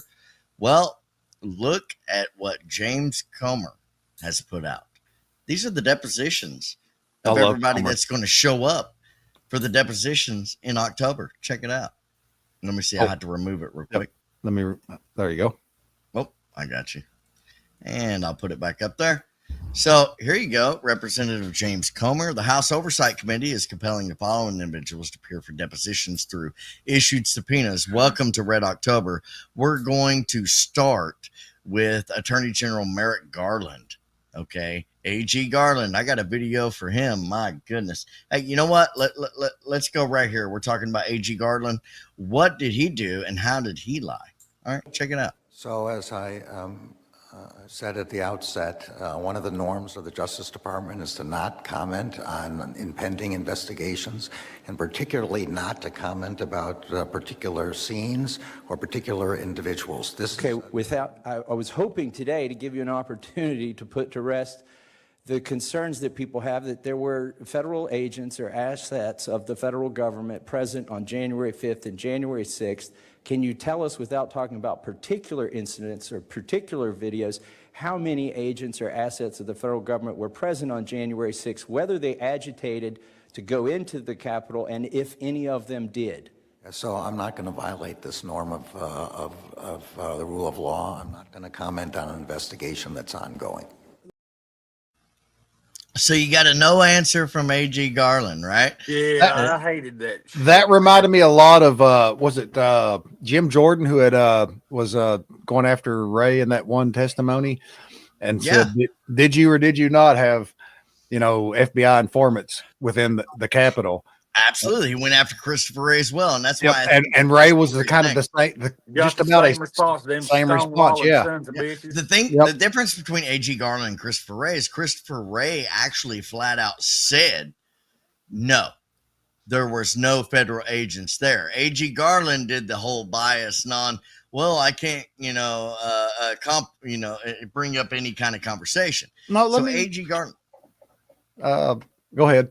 But Christopher Wray, he flat out said, I'm not aware of any agents actually being there for January 6th. So he flat out said, no, dude. So then you move forward in the state of Red October. You got Hillary Clinton, October 9th. She's supposed to show up for a Comer investigation. And then Bill Clinton showing up on October 14th. And then before that, you got Comey on October 7th. So if that's not accountability and if that's not Red October, I don't know what is. Is anything going to come out of this? Who knows? But you've got a lot of depositions that are going on, and to me, that's accountability in the works. Something else I think too about what Hex was mentioning earlier about Ray possibly being a sleeper, at least that's what the drop said. And we've said this 1,000 times before, what makes a good movie? Mm-hmm. Good actors. Yeah. I think that there's a lot of people involved with cleaning out the deep state. Ray may be one of them. I'm not sure. But you're still going to see these people supposedly brought to justice, and they're going to get their day in court simply as an exit strategy. Was it? Yeah. Was it Jim Jordan I was thinking of? Who was questioning Ray about the January 6th? You're right. Yeah. I can't seem to find the video now, but I remember he was questioning. Hold on. Maybe this is it right here. Give me a second. Damn YouTube and commercials. It's okay. Yeah, Nope. I know that Christopher Wray flat out said no in his congressional meeting. Like, no, there was nobody there. Oh, it wasn't Jordan. It was damn. I can't think of who I'm thinking of, but I remember watching the clip. Ted Cruz? No, it wasn't Ted Cruz. I'll think of it later. Charlie?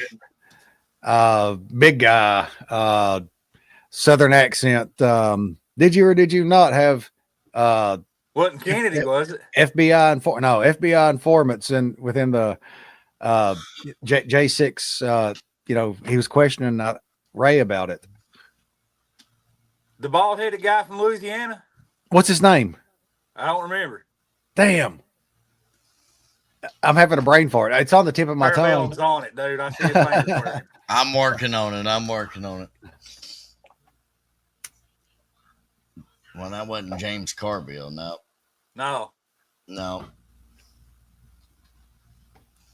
Damn it. Let me look too.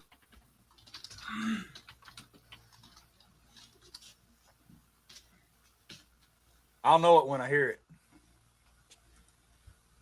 It was a Senate Judiciary Committee in 2021. Jim Jordan repeatedly accused the FBI of being politically biased against Republicans. Matt Gaetz sent a letter to Ray demanding information. Let's see, Clay Higgins.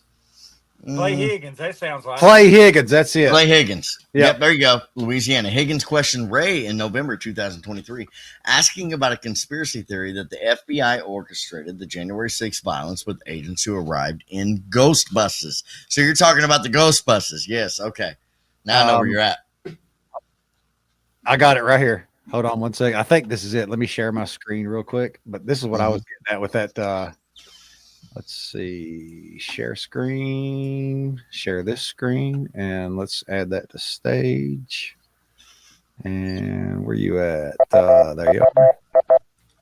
I think I think this is it right here, if I'm not mistaken. Let's give this a play. Yeah, there you go. Last year, you might recall, sir, our exchange regarding the FBI's involvement on January 6th and prior. I'm happy to jog your memory to quote, according to the record, I asked you, did you have confidential human sources dressed as Trump supporters positioned inside the Capitol on January 6th prior to the doors being opened? You responded, I quote, again, I have to be very careful of what I say. To which I said, it should be a no. Can you not tell the American people no? We did not have confidential human sources dressed as Trump supporters positioned inside the Capitol on January 6th. A year has passed.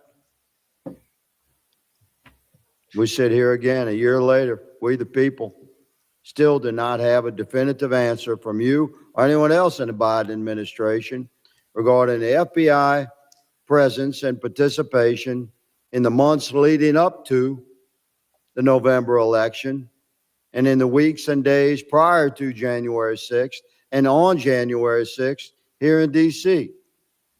We can't get a straight answer, although we have a tremendous amount of evidence harvested and reviewed over the course of the last year, which you will see. So anyway, that's what I was getting at.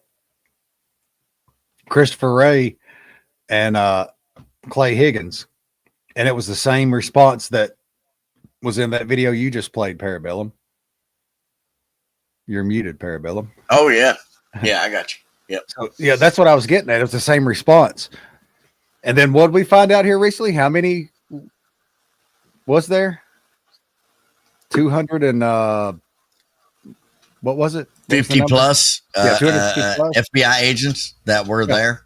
So you got the entire administration. They're caught. They're flat out, man. They're caught lying. Flat out. They're caught on paper, on video. They are caught lying. And this is absolutely huge for conservatives. What I was saying is Ray never said no. He said the same, pretty much along the same lines of answer that what's his name there gave in the video you played. Is, just kind of Merrick Garland. Yeah. Yeah. AG Yeah, Garland. they stonewalled, dude. The whole damn time. They're still doing it. That's what they do. What's the thing that you see? You got AG Garland, you got Sturzak, you got Comey. Okay, you got all these people, and they're all mentioned. And what you're seeing is accountability at its finest. And you see what it is that you guys are talking about as far as slow walking into accountability. Exactly. That's what I was getting ready to say. Absolutely. You see every single bit of that happening. Me personally, like I said, I see it without the use of Q. I can see it without Q. I know you guys see it with Q. That's cool. That's what we do. Same Q's, different views, right? So we see the same thing. But, I see every bit of that accountability phase happening. Well, with everybody. Like I said, we've been going through the exposure phase, and I think we're getting ready to enter the accountability phase. What do you say we get into some why do rats abandon ship, and then some rabbit hole real quick, and then we'll close this thing down. Absolutely. Well, I got a couple things here. I do want to do a little bit more for accountability that I didn't get to. So we're talking about the government shutdown, a little bit that was going on with the government shutdown, right? And you got the Democrats blaming the Republicans and the Republicans blaming the Democrats. But what do you guys think about this government shutdown, and who is responsible for the government shutdown? Who do you feel? Schumer?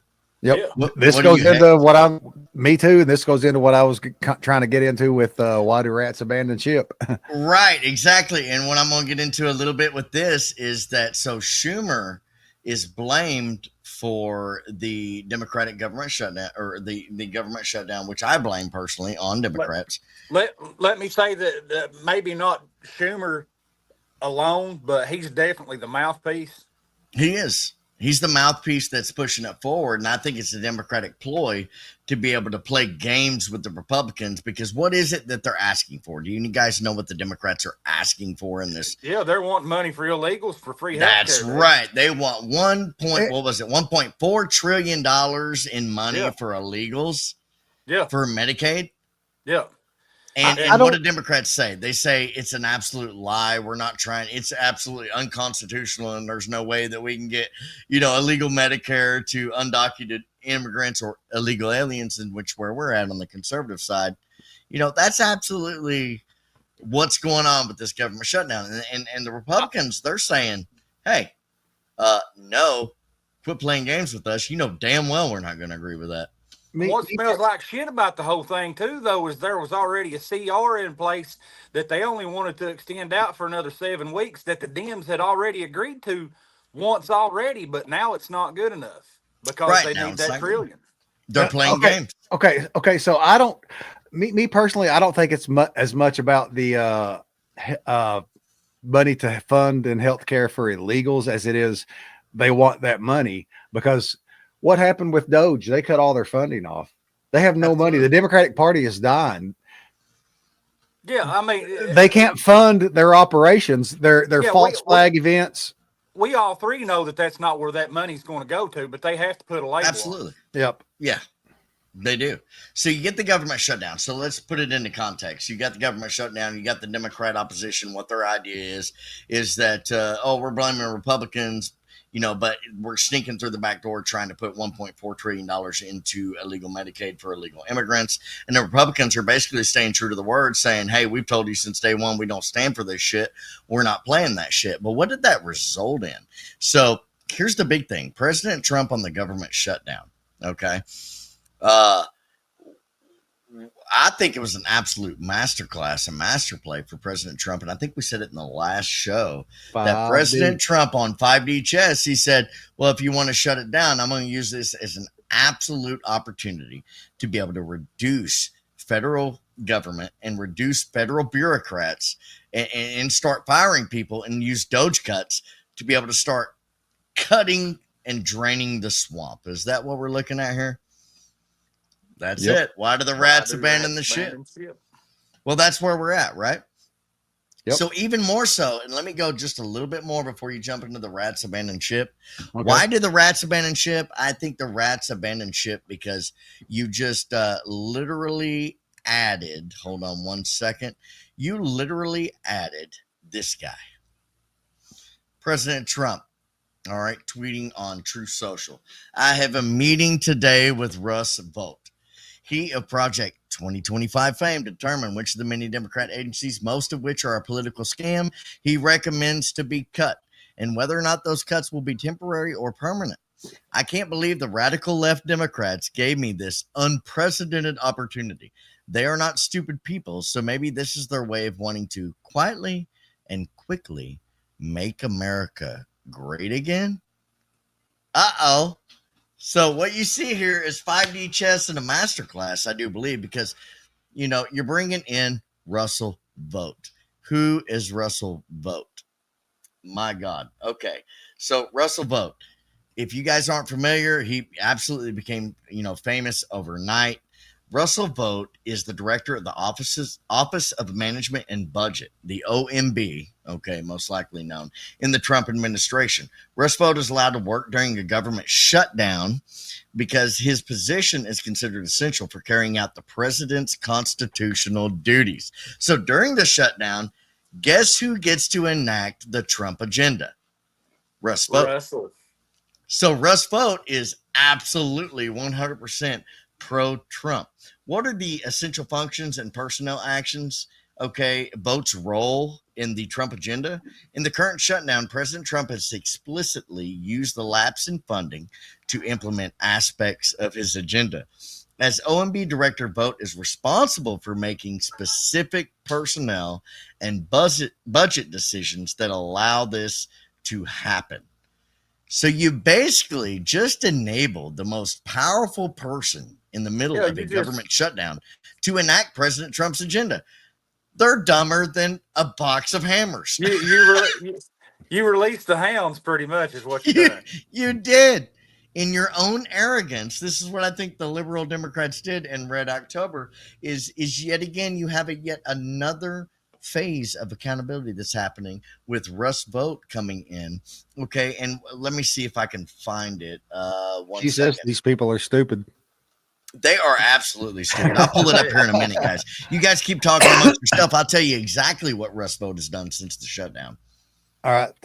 Since we're going to talk amongst ourselves, I'm just going to go ahead and jump into this, back into a little bit of this Why Do Rats Abandon Ship. And we had this happen this week, September 30th, largest mass resignation in U.S. history as 10,000 federal workers quit.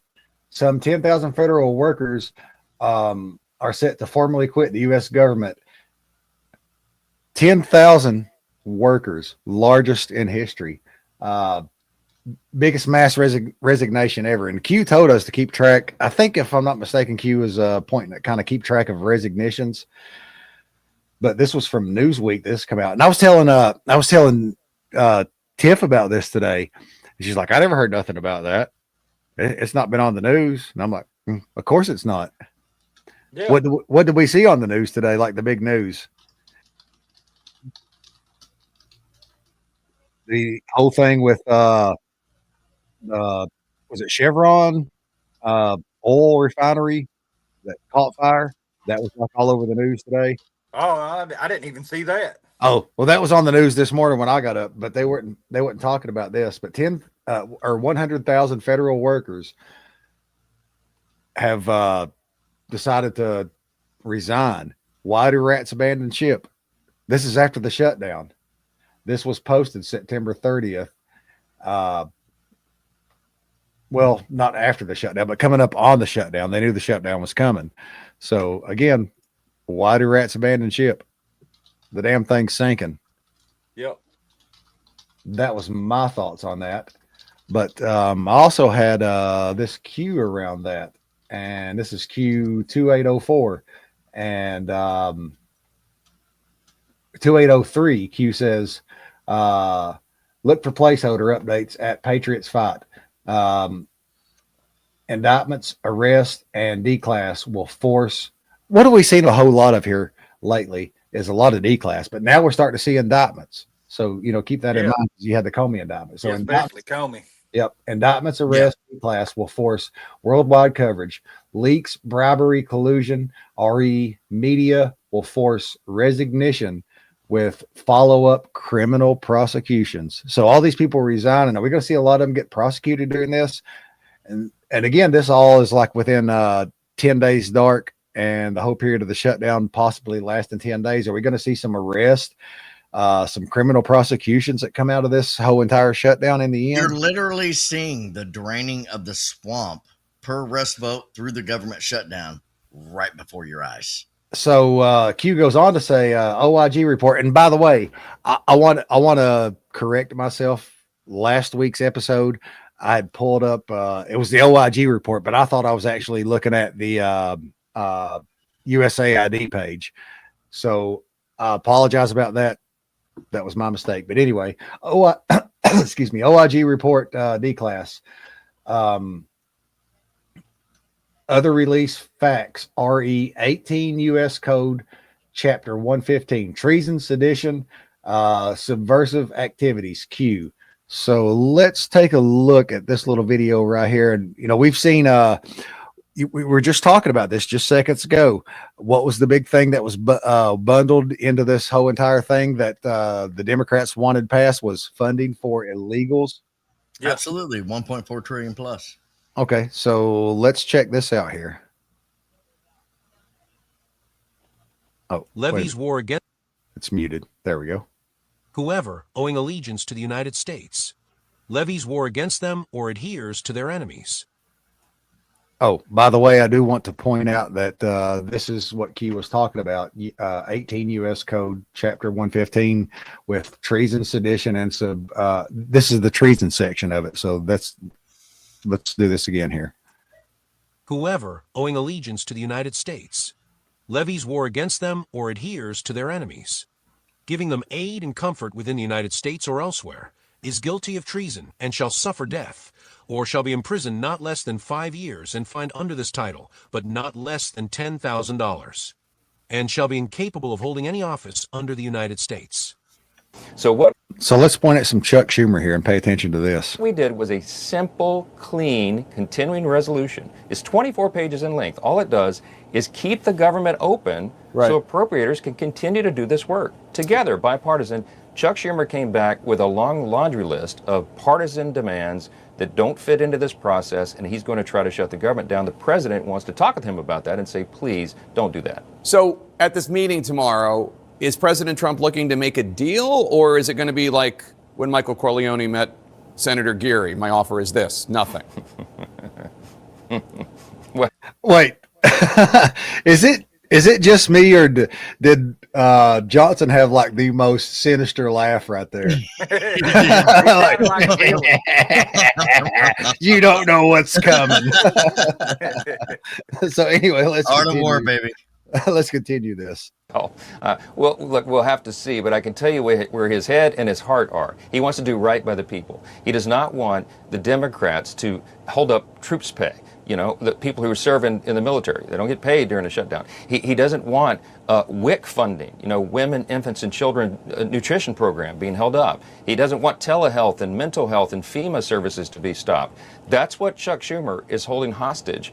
Why? So that he can add $1.5 trillion in new spending at a time when we're simply just trying to keep the government going for 7 weeks so we can have those debates. It's wrong. He also wants to, by the way, what Chuck Schumer is demanding in exchange for all those good things I just listed, he wants to reinstate free health care for illegal aliens paid by American taxpayers. Well,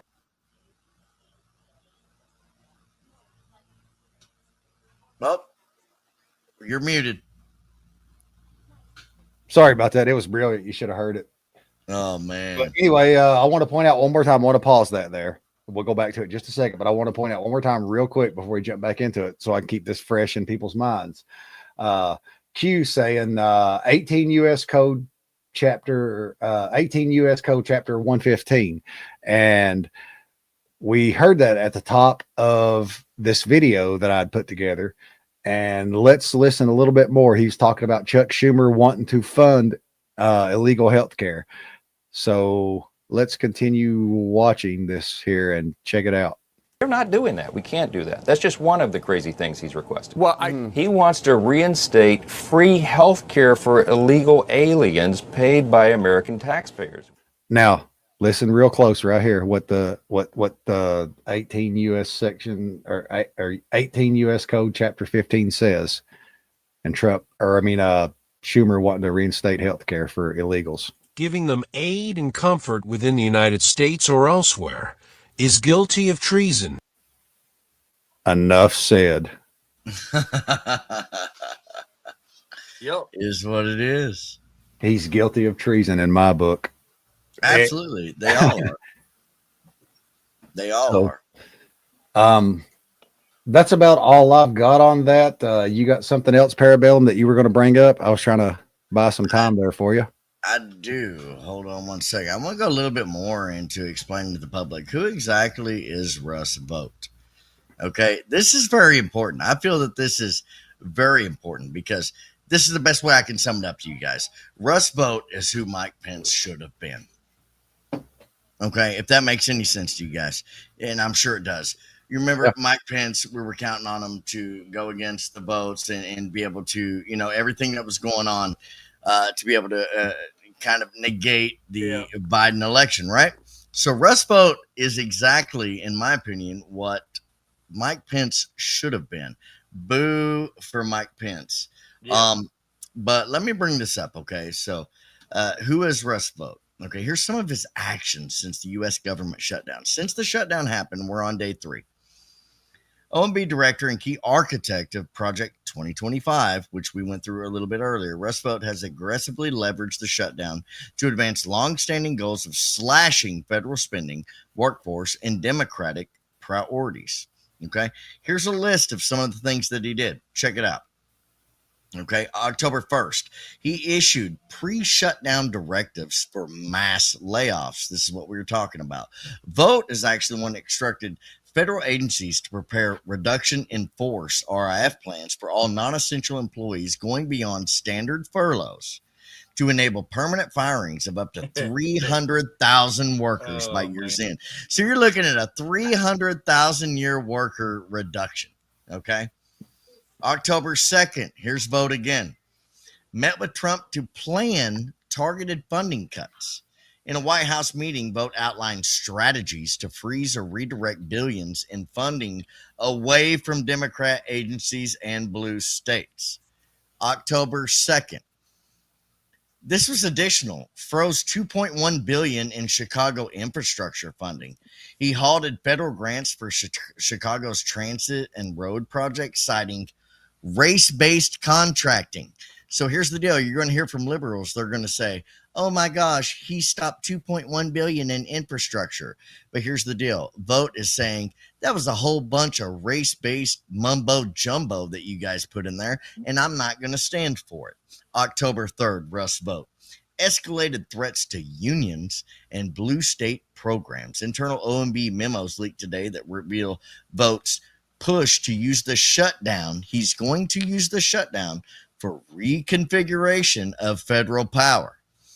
Okay, including converting temporary furloughs into permanent eliminations of programs tied to and not limited to, okay, climate control, educational institutions, and social services in Democrat-led areas. Okay, he also rallied Republicans, emphasizing that the shutdown provides a window for these reforms to happen. Okay, it gets better. Russ Vought is, like I said, what Mike Pence should have been.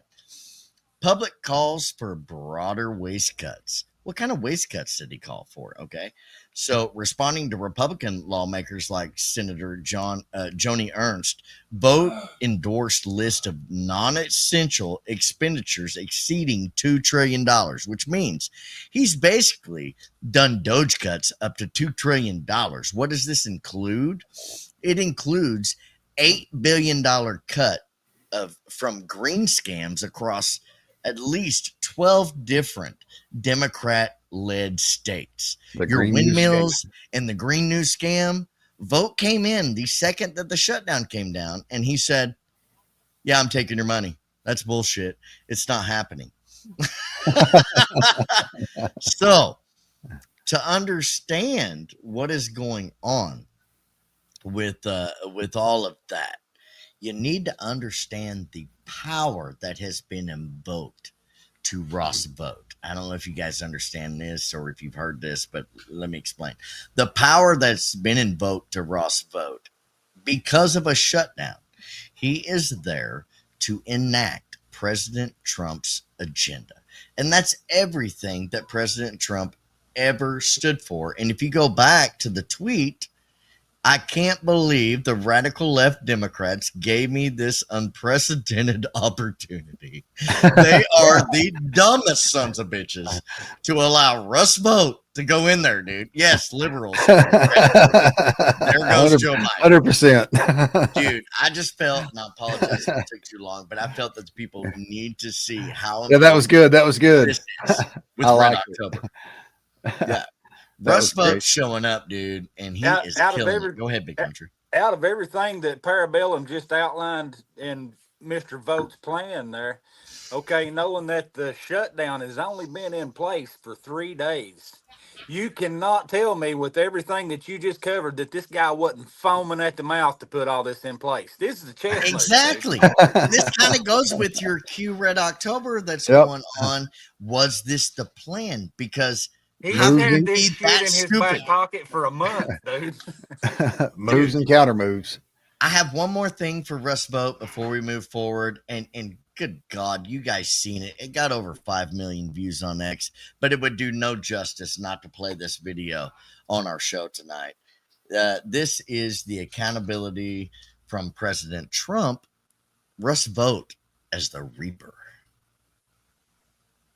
Let me see. I thought we were saving this for badass clip. I'm going to go ahead and play it, buddy. It works perfect. Look at Russ Vogt as the Reaper. This is from President Trump. Now their time has come. Here the power's gone. Russ Vogt is the Reaper. He wields a pen, a thumbs and a brain. Here comes the Reaper. Guns to your babies. Comes the Reaper. Gonna tie your hands. Here comes the Reaper. Won't be able to fly. Here comes the Reaper. Baby, end your plan. Blah, blah, blah, blah, blah. Blah, blah, blah, blah, blah, blah.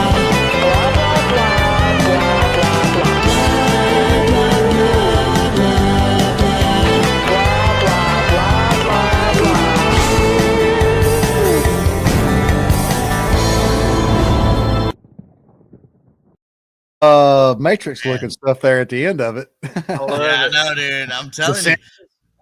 Whew, dude, I had to. Sorry, I was going to say that for badass clips, but according to the conversation, that was the end of what you see as far as what's going on this week with Russ Vogt and how important he is.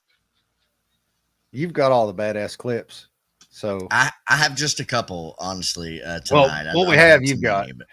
Yeah, but yeah, but Russ that's Vogt. the importance, man, of Russ Vogt, dude, is that even President Trump put out on his Truth Social tweet today. I mean, look, the master troller in chief. Are you kidding me? He basically said, "Here comes the Reaper." His name's Russ Vogt, and he's in control of the finances. He's going to kill and destroy and maim and remove every single thing you ever tried to do in the democratic institution.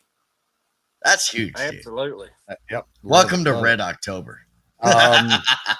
You guys ready to go down a rabbit hole? Let's do it. Sure. All right. 1 second here.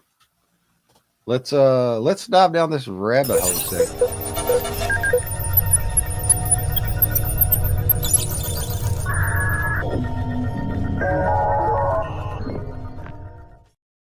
Nah, I'm just fucking with you. What is it? Before it unmuted me right there, I said, Anunnaki. Oh. El Pepe. All right, so we're going to get into some of this. We're freaking hex out now. We're going to get into some of this 3-eye atlas. 3i Atlas. What is this thing? Oh wow, he's got the aluminum foil out. Here we go. Yeah, I got the aluminum foil on. 3i Atlas. Like we were talking top of the show there when Big Country joined us. We were talking about it. It's like buttered sausage. Where'd it come from? What is it? Why is it in my face? Yeah. What's it doing? So let's get into some of this 3-eyed Atlas here. If anybody doesn't know, this thing's been headed at us for a couple months now. I think they've been tracking it. Am I correct on that, Big Country? Yeah. So it's been coming at us. Big Country, we were talking the other morning, and he was talking about Newsmax that came out with a scientist who was talking about this thing, and it was looked like it was comprised of a lot of nickel and some other alloy. Yeah, it was just the analyzing that they done on it, the percentages of the alloy that they're detecting anyway. Oh God, I'm it's exposed. largely right in line with the way that we would make an alloy for one of our own spaceships. Yeah. Well, there's that, and there's also the Harvard scientist that came out, and he was talking about this thing, and he was talking about how it looks like it was nuclear powered also. Yeah. And then there's a lot of other stuff that goes along with this we'll get into during this rabbit hole segment here. But I do want to point out that we are not by any way gotta give that disclaimer. Yeah, this disclaimer, we are not in any way stating that this is fact or whatever. You take it at whatever you want. We're just going to put this information out here. So watch it and see what you think. So here's again, this is fake news. ABC who had put this out, which it kind of surprised me that they had this same scientist on here that I was referring to. I think maybe it's the spot or possibly the one you were referring to, but it's referred to. He's referred to in the next couple clips we're going to watch. But check this shit out with ABC, and let's give it a play. Future of everything. We've got 3i Atlas updates and maybe even our best shot yet to clearly see the third interstellar object ever detected passing through our solar system. But let's just rewind real fast for a second here, because this thing has been on our radar only for about a few months. Since then, things have gotten very, very interesting. According to astronomers, 3i Atlas has all kinds of surprises. We've only seen a handful of blurry shots that look like tail is kind of starting to form. There's the unusual chemical signatures. It's producing way more nickel than iron, and scientists don't really know why. And when it comes to size, some estimates say it's about 3 miles wide. In comparison, Manhattan, it's only about 2 miles wide, and that is at its widest point. Finally, the very rare trajectory. This is 3i Atlas. This is Mars. 3i Atlas is about to swing by, and a fleet of camera-ready rovers and orbiters are standing by to snap some pictures. So stay tuned, because the closest pass is tomorrow, October 3rd. Let's talk about it with Harvard professor and author of the book Interstellar, Avi Loeb. Professor Loeb, always great to see you. Thanks so much for being with us. So tomorrow is like first day of your World Series, right? This Mars flyby. When do you think we're actually going to see the first images from the orbiters and the rovers that we here on Earth can see? And then how clear are they expected to be? Well, it's great to join you, Gary. A picture is worth 1,000 words, and I'm really very eager to see the picture. It may take time to. So is this the same scientist you've seen on Newsmax there? Yes, it is. Avi Loeb. Okay. Yep. So he's also the one in the upcoming clips too that the guy's referring to with his research. It was also the one whenever he was talking just a second ago how this thing had more nickel in its alloy. Yep. This Avi Loeb is the guy that I watched that brought that to my attention. Yep. And it looked like it was more manufactured than a natural occurrence. Than naturally occurring, yes. Yep. Okay. So let's continue. Process. It really depends on which instrument we're talking about. There is one Mars Reconnaissance Orbiter that was launched by NASA. There is the Mars Express, ExoMars. that were launched by the European Space Agency, and we should get the data from all of them. And in particular, the high-rise camera on NASA's orbiter could give us a pixel size of 30 kilometers. That's the very best resolution that we ever obtained of 3i Atlas. And it would be particularly interesting to look at the brightest pixel because it would constrain the size of the object. Just last week, I submitted a paper for publication where I estimated the minimum size. It's supposed to be at least 33 billion tons worth of mass because we don't see it recoiling as it's losing mass to there is also some nickel being shed from it without iron. It's really a very anomalous object, perhaps natural, but we should allow for the possibility that it's something else. When you're talking about this insane mass, and when you're talking about like the extreme nickel production or the composition, like how anomalous are we talking here? Well, it's something we've never seen before in solar system comets. But these are icy rocks that are in our backyard. And in fact, the question is whether similar rocks are made near other stars. And we might be up for surprises. In particular, there is a trajectory which is perfectly aligned with the plane of the planets. And that is something that cannot be explained just by observing or imaging it. You know, it's really the first object moving so fast at 60 kilometers per second. That's 600 times the fastest race car that we have on Earth. So it's anomalous in various ways. And my most important question is whether it could be technological or it's just natural. Hopefully we'll know more within the coming days. Could be technological or it could be natural. It seems like he's leaning more toward technological. One of the things with that clip that I had noticed when I clipped it, when I brought it into my video editing software, is there's a lot of blank moments where there's no talking and there's just like an image playing. And I wondered if maybe they edited that and took some of what he said out. I don't know. I mean, that's a possibility because I don't know what, I didn't get to watch the Newsmax special that you watched on it the other morning, Big Country. Did he say anything well different? Aligned with what you played just now. Okay. I didn't know if maybe they took something out or not. I know, you know, mainstream news seems to tend to do that a lot. Like you had the whole Harris thing. It was a little more lengthy in process. He got a little more detailed than what you played just now, but it all led up pretty well to the same conclusion. Okay. Again, let me pull this slide up here real quick because I want to kind of give a little bit of a insight into this guy and who he is. So people kind of are familiar with his background a little bit. I think. Oh, wait, that's not it. There, nope, that's not it either. Shit, I thought I had it pulled up. Oh, well, StreamYard's not letting me pull it up. Give me a second here. There we go. Yep.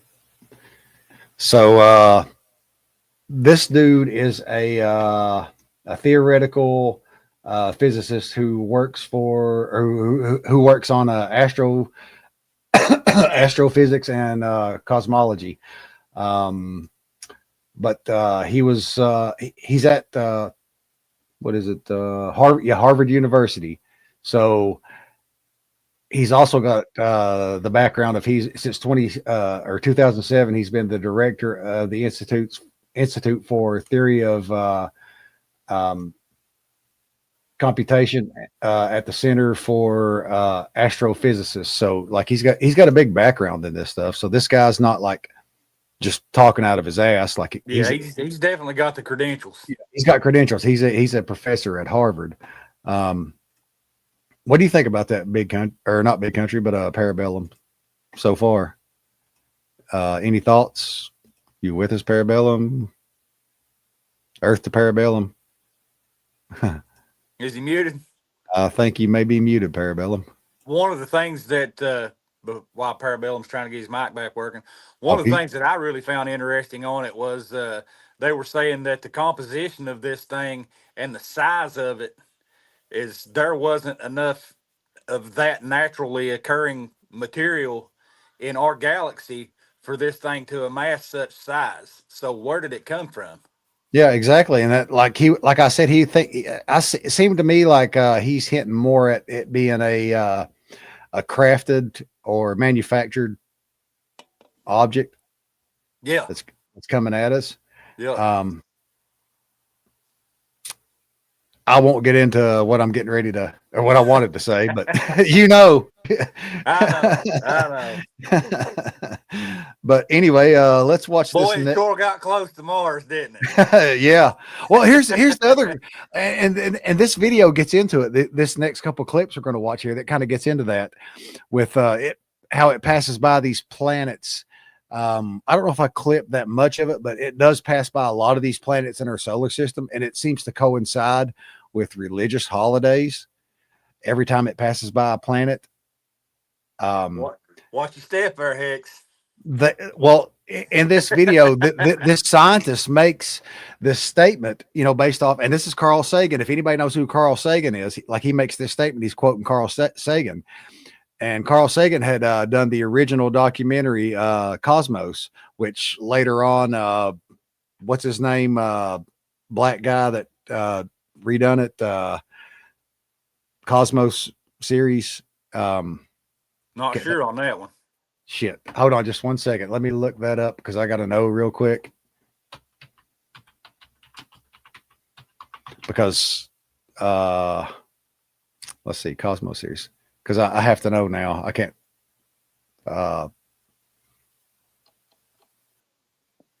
One second. Cosmos series host Neil deGrasse Tyson. So Neil deGrasse Tyson is also a well-known person in the celebrity community and stuff like that. And he done a follow-up documentary series to the Cosmos, which it was pretty good. I watched it. But Carl Sagan was saying, and this guy in this documentary I watched, he quotes it, but Carl Sagan was saying, what is, if an alien or if an alien civilization wanted to communicate with us, how would they go about doing it? What would be the most universal language that they could use? Mathematics. So this thing passing by all these planets that coincide with certain religious holidays, like as soon as it passes by a certain planet in our solar system, there's a religious holiday that we have.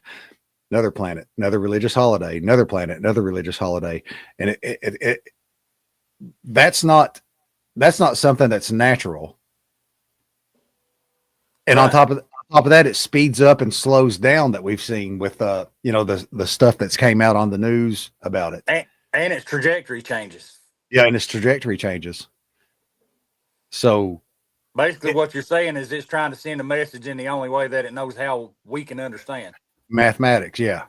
So, I mean, that again, guys, this is something we're just putting out there. It's not something that we're telling you to definitely believe in. Take it however you want to take it, but this is kind of wild. And I'm a big sci-fi guy, so let's go into this. Parabellum, you back? Yeah, I'm back. Yep. Oh, for all we know, it may be one of those Boeing bombs off of Joe Dirt. Who knows? It could be. It's the old poopy. Yeah, it's a big old chunk of frozen poopy. Or maybe off at it. Or maybe it's peanut. Or maybe it's just a big, huge ass asteroid comprised of nickel and some other material that appears to be nuclear powered. I mean, could be. Could be. Let's get into this next clip and let's get a little deeper into this rabbit hole. You might want to wrap a little extra tinfoil around your hat for this. About next buttered sausage, clips. where it comes from, what it does, why is it doing what it's doing? Get it out of here. Talk about buttered sausage, where it comes from. What it does. I had to sneak that one on you, bro. Look, I knew you were looking it up. I knew it was coming. You know, damn well I was looking it up, dude. All right, let's get into this next clip. Again, wrap some extra tinfoil around your head if you are kind of like a little more. I don't know what the word is I'm looking for. If you're a little more weird about this shit, queasy about this shit, wrap some extra tinfoil. Wrap some extra tinfoil around your head, and let's buckle up and dive down this rabbit hole a little deeper. Put your And earmuffs on. Ninoscorner.tv, I got a very special broadcast today. I got Kerry Cassidy with me, and I got David Sereda, or Seria, how you say it. You told me to say it, but I say Sereda, who actually is you were a defense contractor, correct? And you worked on nuclear fusion. You've been on the Art Bell show. You've been on George Norrie many times. Kerry Cassidy, everyone knows Kerry Cassidy from Project Camelot. It's an honor. I usually don't have Kerry Cassidy on FluffTube because it's FluffTube, but I'm doing it today because we're talking about 3i Atlas. What the hell is this thing? You guys are kind of sounding the alarm bells here. A lot of people are not paying attention to this thing at all, and we're going to get into this, folks. But first, get your Noble Gold. Get your Noble Gold. While you're distracted by headlines like this, the insiders are getting ready. Billionaires, big banks, even foreign governments are hoarding gold. They know the dollar is being devalued. They know the next crash is coming. So why don't you own what they're buying? Noble Gold Investments makes it simple to protect yourself with the same investment-grade gold and silver the elites are stockpiling. Real assets you can hold in your hand and keep safe in your retirement account. Don't wait till it's too late. Visit noblegoldinvestments.com. Noblegoldinvestments.com. Get started on it, folks. All right, I don't know who wants to kick it off here, who wants to take the helm of the ship, but I'm all ears. I know, Kerry, you have a lot to speak about. Kerry, do you want to go ahead and kick it off? Oh, sure, we can. But actually, David's the one that this is really going to revolve around. And Richard Hoagland, who was supposed to be here, but unfortunately is being blocked right now from doing shows. I thought we had that fixed, but I guess not. And so we're going to have to continue without him. I don't see myself being on the show at the moment. Am I? Yeah, we hear you loud and clear. Everything's That's really weird. I meant visually. Okay. And visually. Really? Yeah, I can see. Sorry about this. So anyway, 3i Atlas, everyone that I have been paying attention to lately is very interested. And there's a major scientist, Avi Loeb, and he is, he's a former or current, I think he's a NASA scientist. And so he's raising the idea that this is not a comet, this is a alien craft. And there's a lot of sort of permutations to that notion. And it is moving at 130,000 miles per second. David, do I have that right? No, miles per hour, yeah. Per hour, okay. Yeah. So I'm not the scientist here, David is. So maybe he should really start out by describing it, because he'll do a better job than I. Go ahead, David. Well, the first thing is Avi Loeb, who's a Harvard astronomer who has a blog on Medium, and noted that Oumuamua back in 2017 was an extraterrestrial visitor based on its performance and sudden increase in velocities and the control. So just want to pause there for 1 second. This isn't the first object that's entered our solar system that kind of appears to be extraterrestrial. It's number 3. It's the third. Yep. So Oumuamua. Just wanted to point that out real quick. That's what he's referring to there. So let's jump back into it here. Control that it had. And then we had another visitor called 21 Borisov. And now we've got 3i Atlas. So the first thing I did is I timed them, which is when the timing of when they all three reach their closest position to our sun, which is called perihelion. And when I did it, the ratio of all three was 1 to the golden ratio squared, which is a mathematical formula responsible for the creation of DNA spirals and seashells, the spirals in Milky Way galaxies. You see the golden ratio in plants. And in fact, even in the human brain, studies done at Johns Hopkins University measuring from the bridge of the nose to the soft spot of the head to the back of the neck was within tolerance of the golden ratio. So the fact that nobody had noticed this, the timing, and I have the math for people who are interested, of all three. And then I measured all three's closest positions to Earth, for which 3i Atlas will do twice. I'm going to show graphics of all this. And they were 1 to the golden ratio squared. Wow. All right. So This is the first clip. Anybody got anything on that, or do you want to dive deeper into it? Is it more clips from this video? Yep. Go ahead and proceed. Okay. It's kind of left us high and dry right now. Okay, so I kind of wanted to get a little bit of an introduction into it. Let's jump into the next clip. I only clipped 3 from this, and for anybody watching, if you go down in the description over on Rumble, Facebook, and YouTube, I've got the links to this documentary in there, and the link to Project Camelot, which is what the lady is from. And Project Camelot done a big thing on or was a big part in that documentary series or documentary we watched by Brad Zerbo, Looking Glass. He had some stuff from Project Camelot in there, but I think she was possibly in it. But that's another rabbit hole we may dive down. We may get back into some Saturday night rabbit holes, and I was thinking about diving down that rabbit hole. But anyway, let's watch the next part of this. Even more stunning than anything is when it was Carl Sagan, the late great astrophysicist, Cornell University, major university astrophysicist, said if we were going to be visited by extraterrestrials, what language would they communicate with us in? And of course, it would be mathematical numbers. And the numbers that 3i Atlas is sending are not these long, complicated formulas. They're actually very, very simple. So this thing is sending code or numbers to us, a language to humanity? Yes, and I'm the first one to take those numbers. The numbers I just presented is the timing 1 to the golden ratio squared of all 3 cannot be an accident. In all randomness, that just can't be happening. But then let me share a screen a second, because then I measured its axial rotation period. And this, before I show this is really a trippy idea for people, because we're taught in school that there are the familiar planets, from Mercury going all the way to Neptune. And Uranus and Neptune were not even discovered in antiquity. I mean, at the time of Christ, and even at the time of the poet Dante, actually, who wrote the Paradiso, where he goes on a spiritual journey through the planets, all as paradises, there was no Uranus and Neptune, yet he describes them perfectly in this book. But what Dante experiences in his vision, where he's sitting out beyond the orbit of Neptune with this angelic personality, Beatrice, he's shown 9 more planets of the angels heading back towards the sun. And you're going to see, for the first time in history, a message that I got 3 years ago from my deceased wife, Crystal Menchaca Sarita, actually. And she gives me this number called 591, because she calls out my name 591 days after she died. And I'm going to show this, because 3i Atlas is going to confirm this, because the bullseye, the actual bullseye, let me just show you the bullseye first, because this is really incredible. Nobody's even noticed where 3i Atlas is actually headed as a bullseye. Like if we were playing the game of bullseyes, its trajectory is at 5 degrees to the ecliptic of the solar system.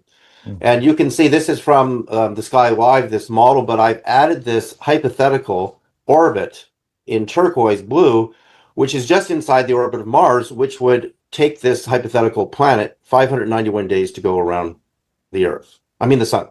Mars takes 686.98 days. What's amazing about this spot, this 591 number, is so stunning. I'm going to demonstrate that with this number, I can build Dante's model of a hyperdimensional solar system by a very simple calculation. I'll show you. A hyperdimensional solar system. So there's planets that we cannot see that are there. Right. Just like UFOs seem to be coming to and from places that we can't see. Like one of the classical arguments for why, and I worked in the mainstream physics community. I'll tell you a quick story where I'm sitting at the Lawrence Berkeley National Lab with Glenn Seaborg, who chaired the Atomic Energy Commission under Kennedy, Johnson, and Nixon, and was one of the main scientists orchestrating the Manhattan Project, the development of the atomic bomb. And I'm sitting there with his assistant telling them the story, because I grew up in Berkeley in the 1960s. In 1968, on the way home from school, my brothers and I saw a flying saucer, and the neighborhood is going in total pandemonium over this flying saucer. And I'm telling this to Glenn Seaborg, and he tells me, his assistant, Albert Giorso, who's more brilliant than him, that Seaborg has access to 37 levels above top secret. And Seaborg took this, my testimony, very, very seriously. So I was working in the realm of nuclear fusion with a physicist named Bogdan Castle-Maglich, who was working with Seaborg. So I had periodic access to him and some of the most brilliant scientists in the United States. So they take this stuff very seriously, and there are levels of classification. But when I show you this, so here's my calculator. Let me just show you this, because then I'm going to show you what 3i Atlas is really doing.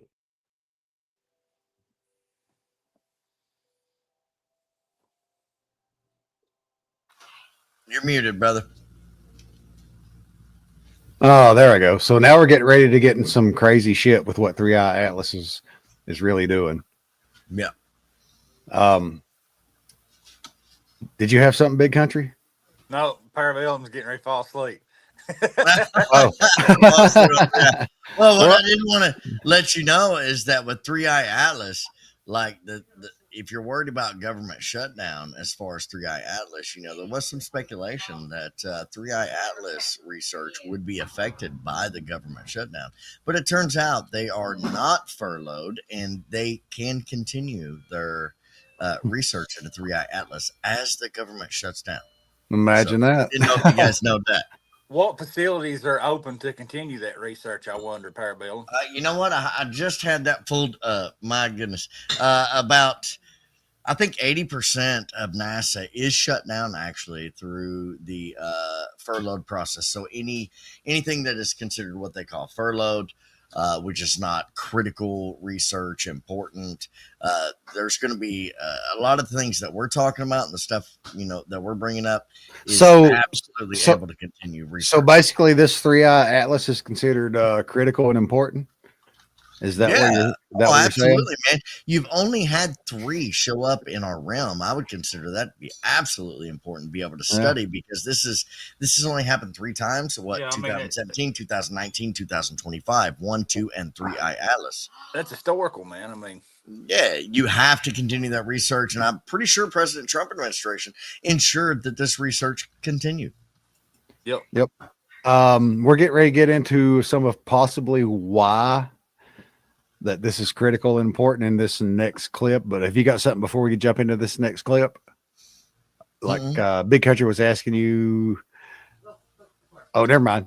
You already covered it. No, I was just looking into that as far as I did have it pulled up, and I was going to share it, but then of course my dumbass just closed my tab, which I had Grok AI actually breaking down which was closed and which wasn't for NASA during government shutdown. So purely speculation here, but I know Parabellum just said that what was the number on that? 80% of NASA is I think about 80% of NASA would be shut down during government, and that just includes like the 20% that is not furloughed. So furlough is the word you'll be looking for as far as shutdowns.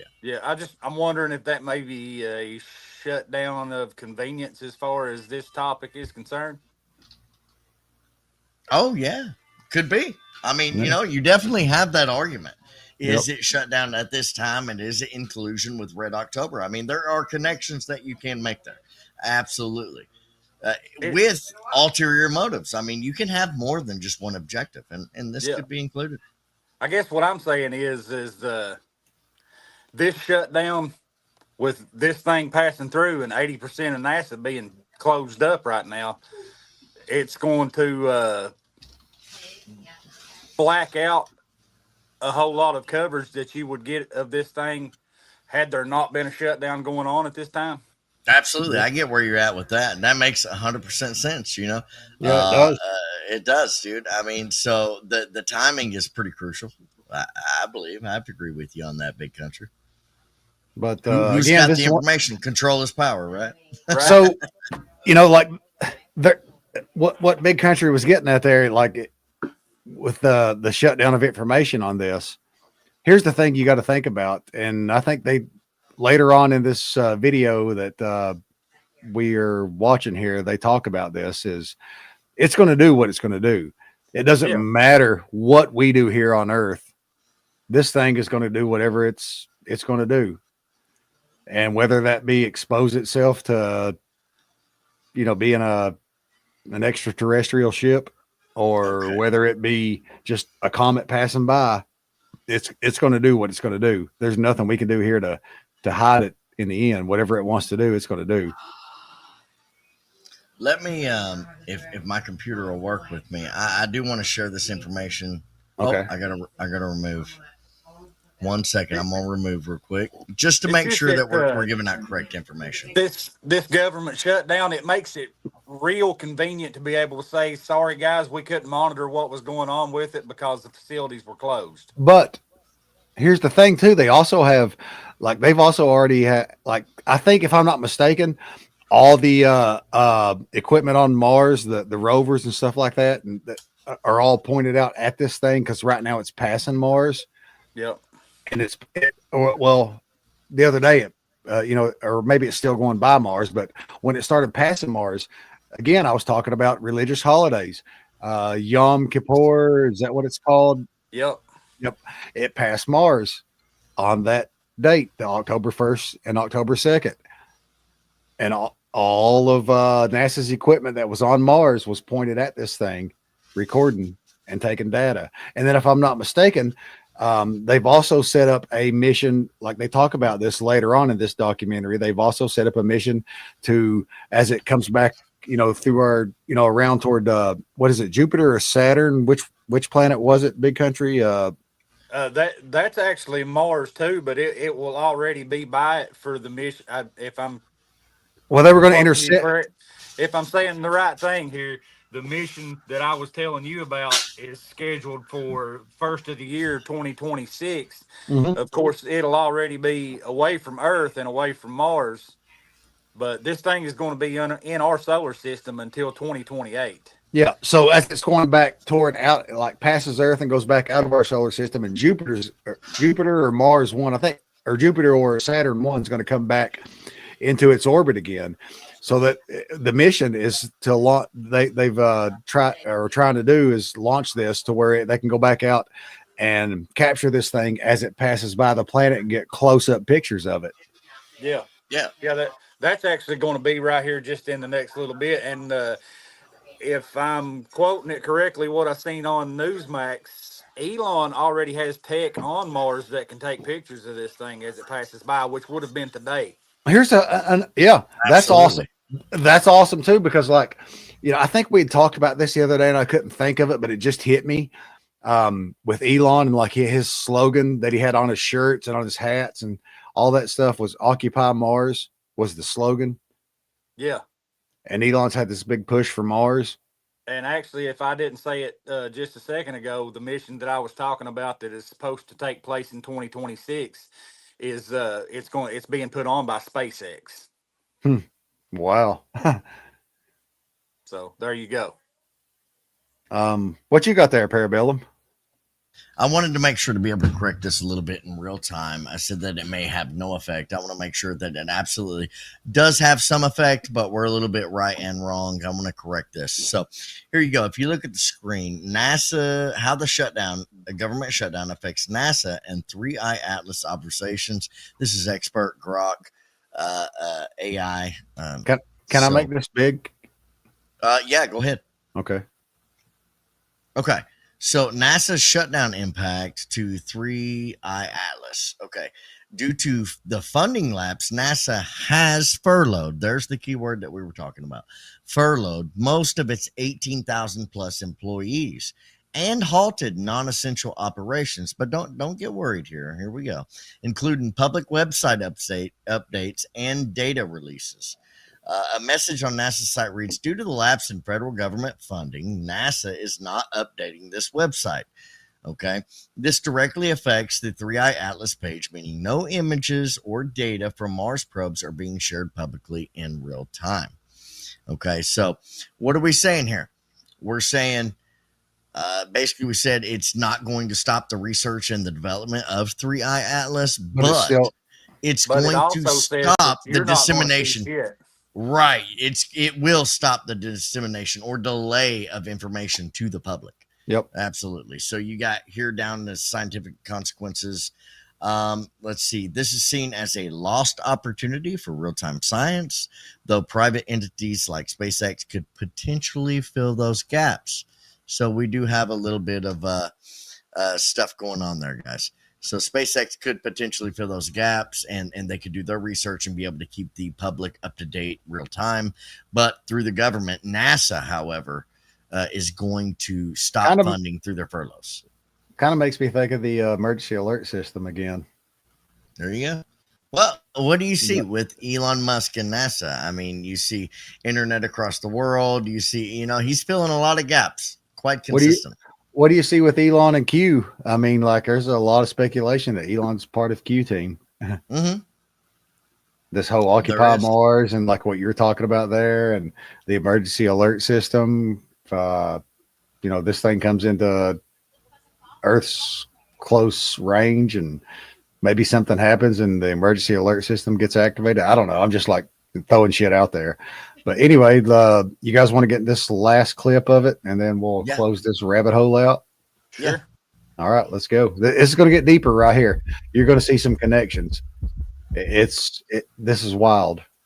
Tell you what 3i Atlas is really doing to prove that it's intelligent. So I take this number 591, which is the bullseye of 3i Atlas, which nobody understands invisible bullseyes. They're communicating this in a language. So 591 divided by the golden ratio, which is 1.61803398887, bingo, gives me the exact orbit of Earth. I mean, that's exact. That's 99.999%. Now, if I divide it by the golden ratio again, I get Venus. What was that, big country? I was just talking about 365 days he showed on Earth's orbit right there. Oh, okay. Definitely nailed it down. Divided by the golden ratio again, I get a hyperdimension. What was that? He nailed it definitely down. Anybody didn't know. Oh, okay. He even nailed it down to 365 and a quarter. So let me back it up here just a little bit, because we talked through some of that. Divided by the golden ratio again, I get Venus. That's the orbit of Venus. Divided by the golden ratio again, I get a hyperdimensional planet here, which will resolve the miracle of the sun at Fatima, and a whole bunch of phenomenal things that Noah's So 139 is the hyperdimensional rotation of a planet of the planet that we cannot see. Yes, but we do see it. We saw it, which is what caused, in my belief, mathematically, because I can prove this mathematically, the miracle of the sun at Fatima, which was an eclipse of a planet that you don't normally see. Okay, and I divide by the golden ratio again. I'm right in the orbit of Mercury here. This is. Can we show this graphic that you made and sent me? Yeah. So I just want people to see the calculator for a second, but let's show the graphic from. Because people need to understand to see the actual visual and understand that hyperdimension. Let me talk about that for a second, David, and then we'll let you continue there. So people have to understand when you're talking hyperdimension, you're basically saying above or below or wherever you want to look at it, or to beside even. Dimensions are that we are multidimensional. You probably heard that saying. It's true, but it's not only the solar system that's hyperdimensional. There's all kinds of dimensions. There's actually said to be something like 17, if I remember. And then they go what. Imagine that, 17 is horizontal, and then in our reality, and then there's actually densities, and they go vertical. So people that study this sort of thing know that we are multidimensional. So what David is tapped into is this whole solar system. So in a sense, you have a sort of mirror in this other reality, which is this other dimension. And Hoagland actually verifies this from his investigations. And he's been talking about the face on Mars, and he's a famous NASA scientist. He was supposed to be here on the show. So understand that it might sound far out if you've never heard it, but we are actually multidimensional, and this is not a stretch. Okay, go ahead, David. Okay, yeah. So what Avi Loeb, if you go to his blog, he puts out all this data. And this really interested me when they calculated in hours, and they have a plus or minus accuracy. Nothing's ever at 100% in the world of physics. Of 3i axis rotating on its own axis, right? 3i Atlas is rotating its axis. So it was 16.16 hours. And I converted that to minutes and built this whole chart with the golden ratio. It comes to 969.6 minutes. You see this purple dot in the middle? Yes. That is the number of years that the prophet Methuselah, the oldest man in the Bible, lived. He lived for 969 years. That really interested me. How did it come to this number? So if I take that number divided by the golden ratio repeatedly, I get 599.24, which is so close percentage-wise to my 591 number. I divide it by the golden ratio again, and I get 98.62% of the orbit of Earth. Divided by the golden ratio again, I get 98.16% of the orbit of Venus. Divided by the golden ratio again, I get my planet that I can mathematically prove eclipsed the sun for the miracle of the sun at Fatima, Portugal in 1917 on October the 13th. Divided by the golden ratio again, I get 99.38% of the orbit of Mercury. I'm doing all this with one number. And remember what Carl Sagan said, an extraterrestrial visitor would use mathematics. 99.3% of Mercury. Mercury is the messenger. Now, if I start at my central number again, 3i Atlas's axis number, times the golden ratio repeating, I'm going to get 94.8% of the orbit of Jupiter and 99.94% of Saturn. This tells me a lot. And if I keep going with this number, I did this on Carrie's show. All right, we're going to stop it right there before it gets into anything like really controversial. But again, guys, we're just giving you this information. You make of it what you will. I'm kind of fascinated by it myself, and I'm really starting to track this more. When it first came out on Facebook, like I was seeing a lot of it on my Facebook timeline, and I wasn't really paying attention to it. I thought, yeah, blah, blah, blah, blah, whatever. But the more it comes out and the more I start seeing it, like mainstream news reporting about it, and then, this documentary and stuff like that, or this video, this podcast, it just led me deeper down it and deeper down it. And I'm like, holy crap, this is something that's like hard to ignore. Is there an alien civilization that has a ship coming toward us? Has it happened in the past? I don't know. Make of it what you will. But yeah. You guys got any more thoughts on this before we jump into some badass clips and close this thing out?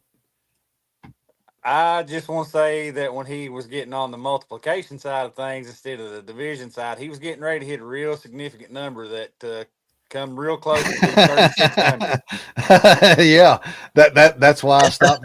That's why I stopped the video right there. Yeah. But again, guys, I won't say what significant 7,600 is, but it is. If you guys want to go and check out this whole entire Rumble video podcast, the link's in the description. It's the first link I think I've got in the description. Go check it out. And if you want to check out Project Camelot and a lot of stuff they got, and they've got all kinds of conspiracy stuff on there. It's in the description too. I think it's the second link, but go check both of those out. They're awesome. Big Country and myself both have watched the entire video that we just played. Yeah. So it's great. It's really good. But anyway, we're going to jump into some badass clips. Oh yeah, here we go, baby. Parabellum's going to let me remove that from stage real quick. Which one is that right there? Remove. Parabellum's going to bring some badass clips up for us.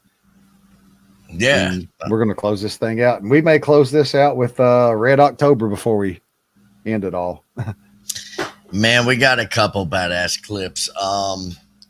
We had quite a few. We had the troller in chief. Something that you seen was President Trump and his Reaper video. That was an absolute troll. But I know Big Country, he was asking about earlier. What about the sombreros? What about the sombreros, man? What's going on? So here's one that I got from Donaldo Trumpo over on X. You guys can check him out on X. He puts a lot of parody videos out and AI videos. I love but Donaldo This is a Trumpo. really good one.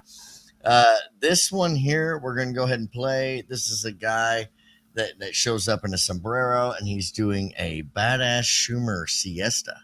Check it out. Hola, mi fellow Americanos, y bienvenidos al cierre de Schumer. That means welcome to the Schumer shutdown. We call it the Schumer siesta, right? It's the Schumer siesta. He put the government on siesta, crying Chuck. And El Hakimo Jefe Jeffries, we used to call him Dollar Store Obama, till we realized He's Dollar worth store far less Obama. than $1. But they put the government on siesta to give illegal aliens your health care. We're not going to let it happen. I looked at both of them. I said, we're not going to let it happen. It's no bueno. I said, it's no bueno. They begged me. They said, got the hat. But senor, por favor, please give illegal aliens the health care. I said, we're not going to do it. We're never going to do it. It's not going to happen. And they're also very upset about our big, beautiful sombreros. You look at them. These are the greatest sombreros the world has ever seen. We really have the best sombreros, and everybody wants one except Brian Chuck and El Hakimo Jefe Jeffries. They don't want one, but they're going to wear one when all is said and done. We're going to end the siesta. We're going to reopen the government, and we will not give in to the demands of Chuck and El Jefe. We're not going to do that. Thank you. God bless you. Dio lo bendiga, and God bless America. Thank you for your attention to this man. There's one, man. That was from Donald Trump.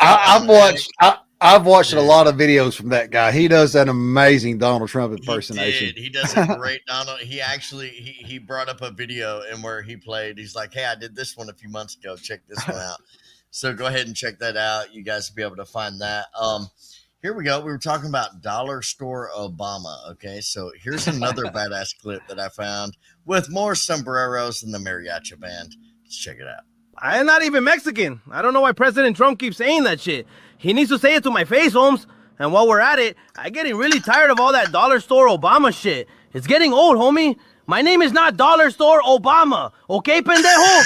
Órale! Arriba! Arriba! So Trump had an answer to that. Dude, he did, man. And the Have you got Democratic it? response. No, I don't have that Oh. unless you can pull it up.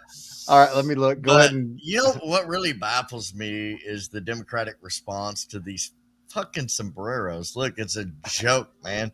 You troll, you meme. This is the way of our society. But you see Hakeem Jeffries losing his shit. You know what I mean? It's like your lady that you may have out there, and you know you can get her with the same joke over and over again. Yet as a man, you do the same joke over and over again because it still gives you that same fucking enjoyment. You know, this is what's going on with the Democrat Party and Republicans right now with these sombreros. But real quick, go ahead. You got it? Yep, I've got his answer to it. Let me Go pull ahead, this. pull it up, man. That'd be great. All right, so let me share my screen here real quick and add the stage. There you go. How's this? So I think this was Trump's answer to it, if I'm not mistaken. Oh, this is great. Yeah. Oh, wait, this ain't the video. It's an image. Oh, it's not the video. Oh, give me 1 second. Let me find the video. I'm scrolling through Trump's Truth Social page here. Did I pass it? I may have passed it. You passed it. I don't know yeah. if they pulled it up. But he was throwing that Trump 2028 hat, I know, with AI, and it landed on Hakeem Jeffries' head perfectly. That was great. I wish I could find it here. That's okay. I'll play another one while you're looking. If that's All right, okay. go ahead. Go ahead. I got another response. Go ahead and remove my. Let's see where it's at. Yeah, let me remove that real quick. All right, so here's JD Vance, man. JD Vance had a response to all this. He had actually multiple responses, but this is one that's AI generated. Check out JD, guys. Okay, esto es mucho simple. El Democrat Party es mucho retardo, okay? Mucho retardo. Especially el Hakimo Jeffries y el Chucko Schumer. They are extra retardo. So El Presidente and I cannot negotiate with these Democrat retardos. It's imposibly. Mucho imposibly. Gracias, amigos. Oh, and make sure you El voto for LJD Vanso in El 2028. Thank God, man. I love those parodies that come out with these sombreros. So they're a little bit more severe than the actual Donald Trump parodies that come out, which are great. You know, they're great with the mariachi band. But we just take it one step further here on Same Views, Different Views. And we may have. I can't seem to find that one, so. It's okay. I got one more, and I think we played it on last episode. But it was so fucking great. I think I got to play it one more time. Big Country wasn't with us. And this is for James Comey. Okay, here's for Comey and him getting arrested, and this is his mugshot video. I don't know if you've seen this, Big Country. No, go ahead, man. Oh, enjoy, my friend. Hi guys, James Comey here. I haven't been arrested yet. I'm just trying to get used to the idea of being in jail. Right now I'm practicing my mugshot face, and maybe later on I'll be trying out different size cucumbers up my ass, just in case they put me in a cell with a Tyrone or a Big Mike or something like that. Basically, I know I'm fucked. I'm just trying to make it less painful. Oh, damn it, son. I had to play it again, dude. That's brutal, man. I can't believe. He's about to have a big Q up his ass. He's out there trying to. He's trying? Pickled cucumbers. He's trying to straight eights.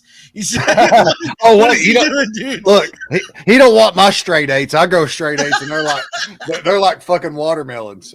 Yeah, there you go. I'm telling you, man. So I just had a few of the badass clips tonight, but that was just a few that came out.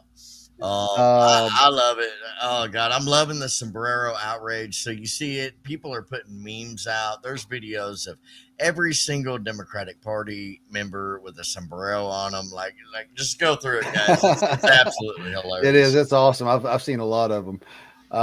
What do you say we close this thing out, guys, and call it a night? Closing words.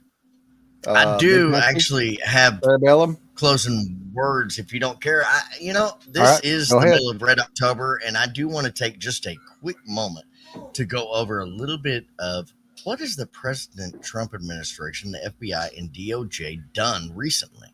Okay, as far as in terms of accountability. So we're going to go very quick without a lot of the details. Here we go. Let me pull this up. Pull this up real quick. I hear the song playing. Oh, absolutely, man. Yeah, I got that for a little bit of background noise, a little bit of stuff going on. Okay. So here's a list of accountability actions by Republicans against Democrats in the Trump administration. Let's just go through real quick. Indictment of James Comey. Okay. Ousting of U.S. Attorney Eric Siebert and pressure to charge the Democrats. Okay. Executive order on ending weaponization of the federal government. Presidential memorandum targeting liberal nonprofit and donor organizations. Investigations into the intelligence leaks and Democratic figures. The raid on John Bolton's house. Pressure on media and donors. January 6th committee probes. Guess what? That continued list of accountability. Here it goes. It continues. Investigation and pressure on Representative Adam Schiff and Letitia James. We know that's going on.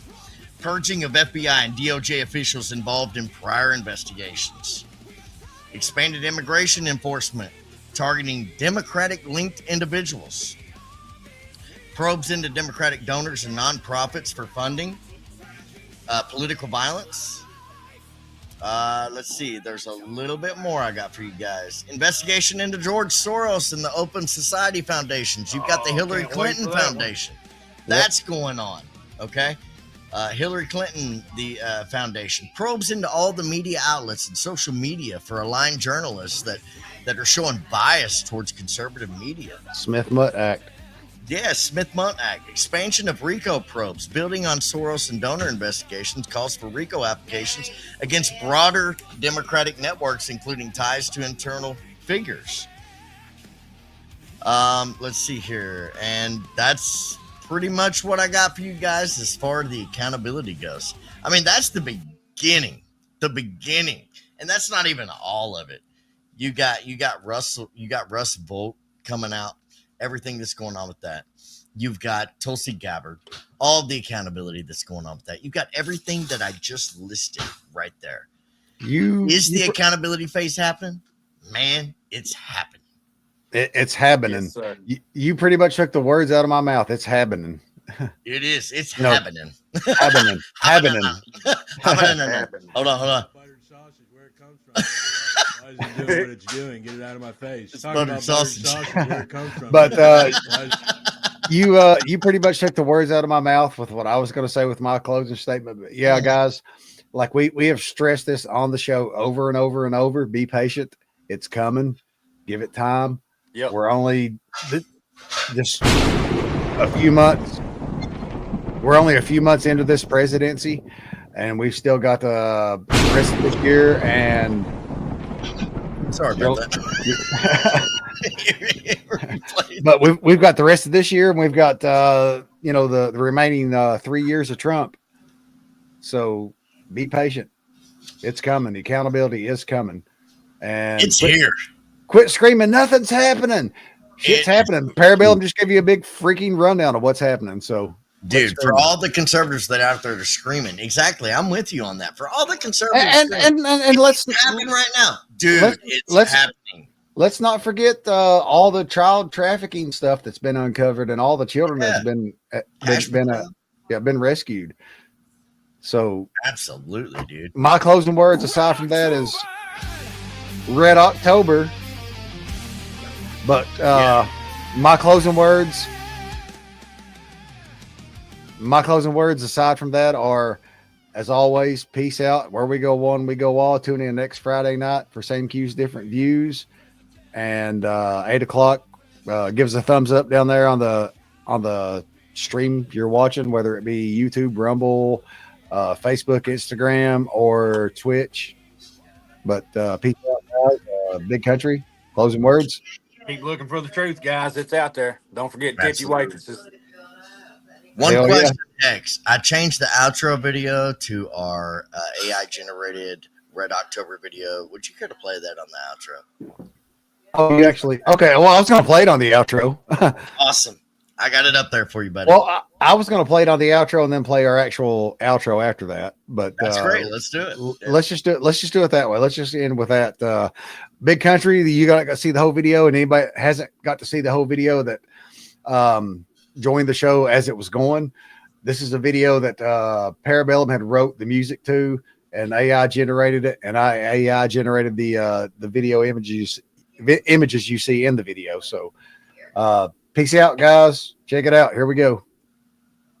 Red October.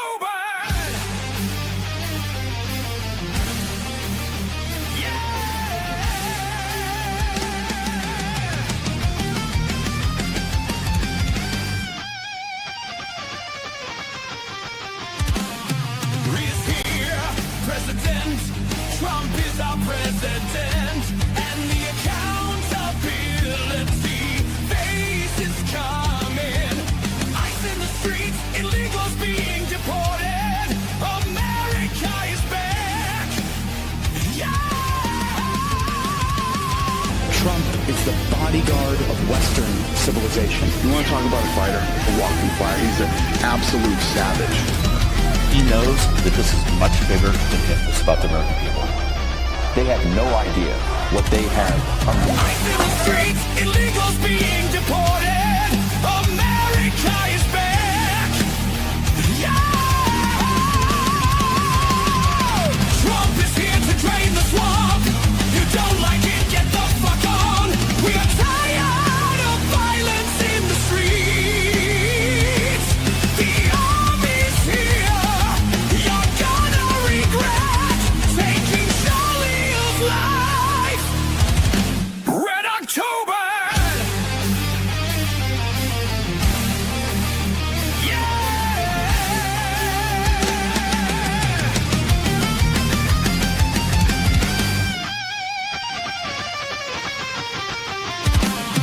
Is here, President Trump is our president.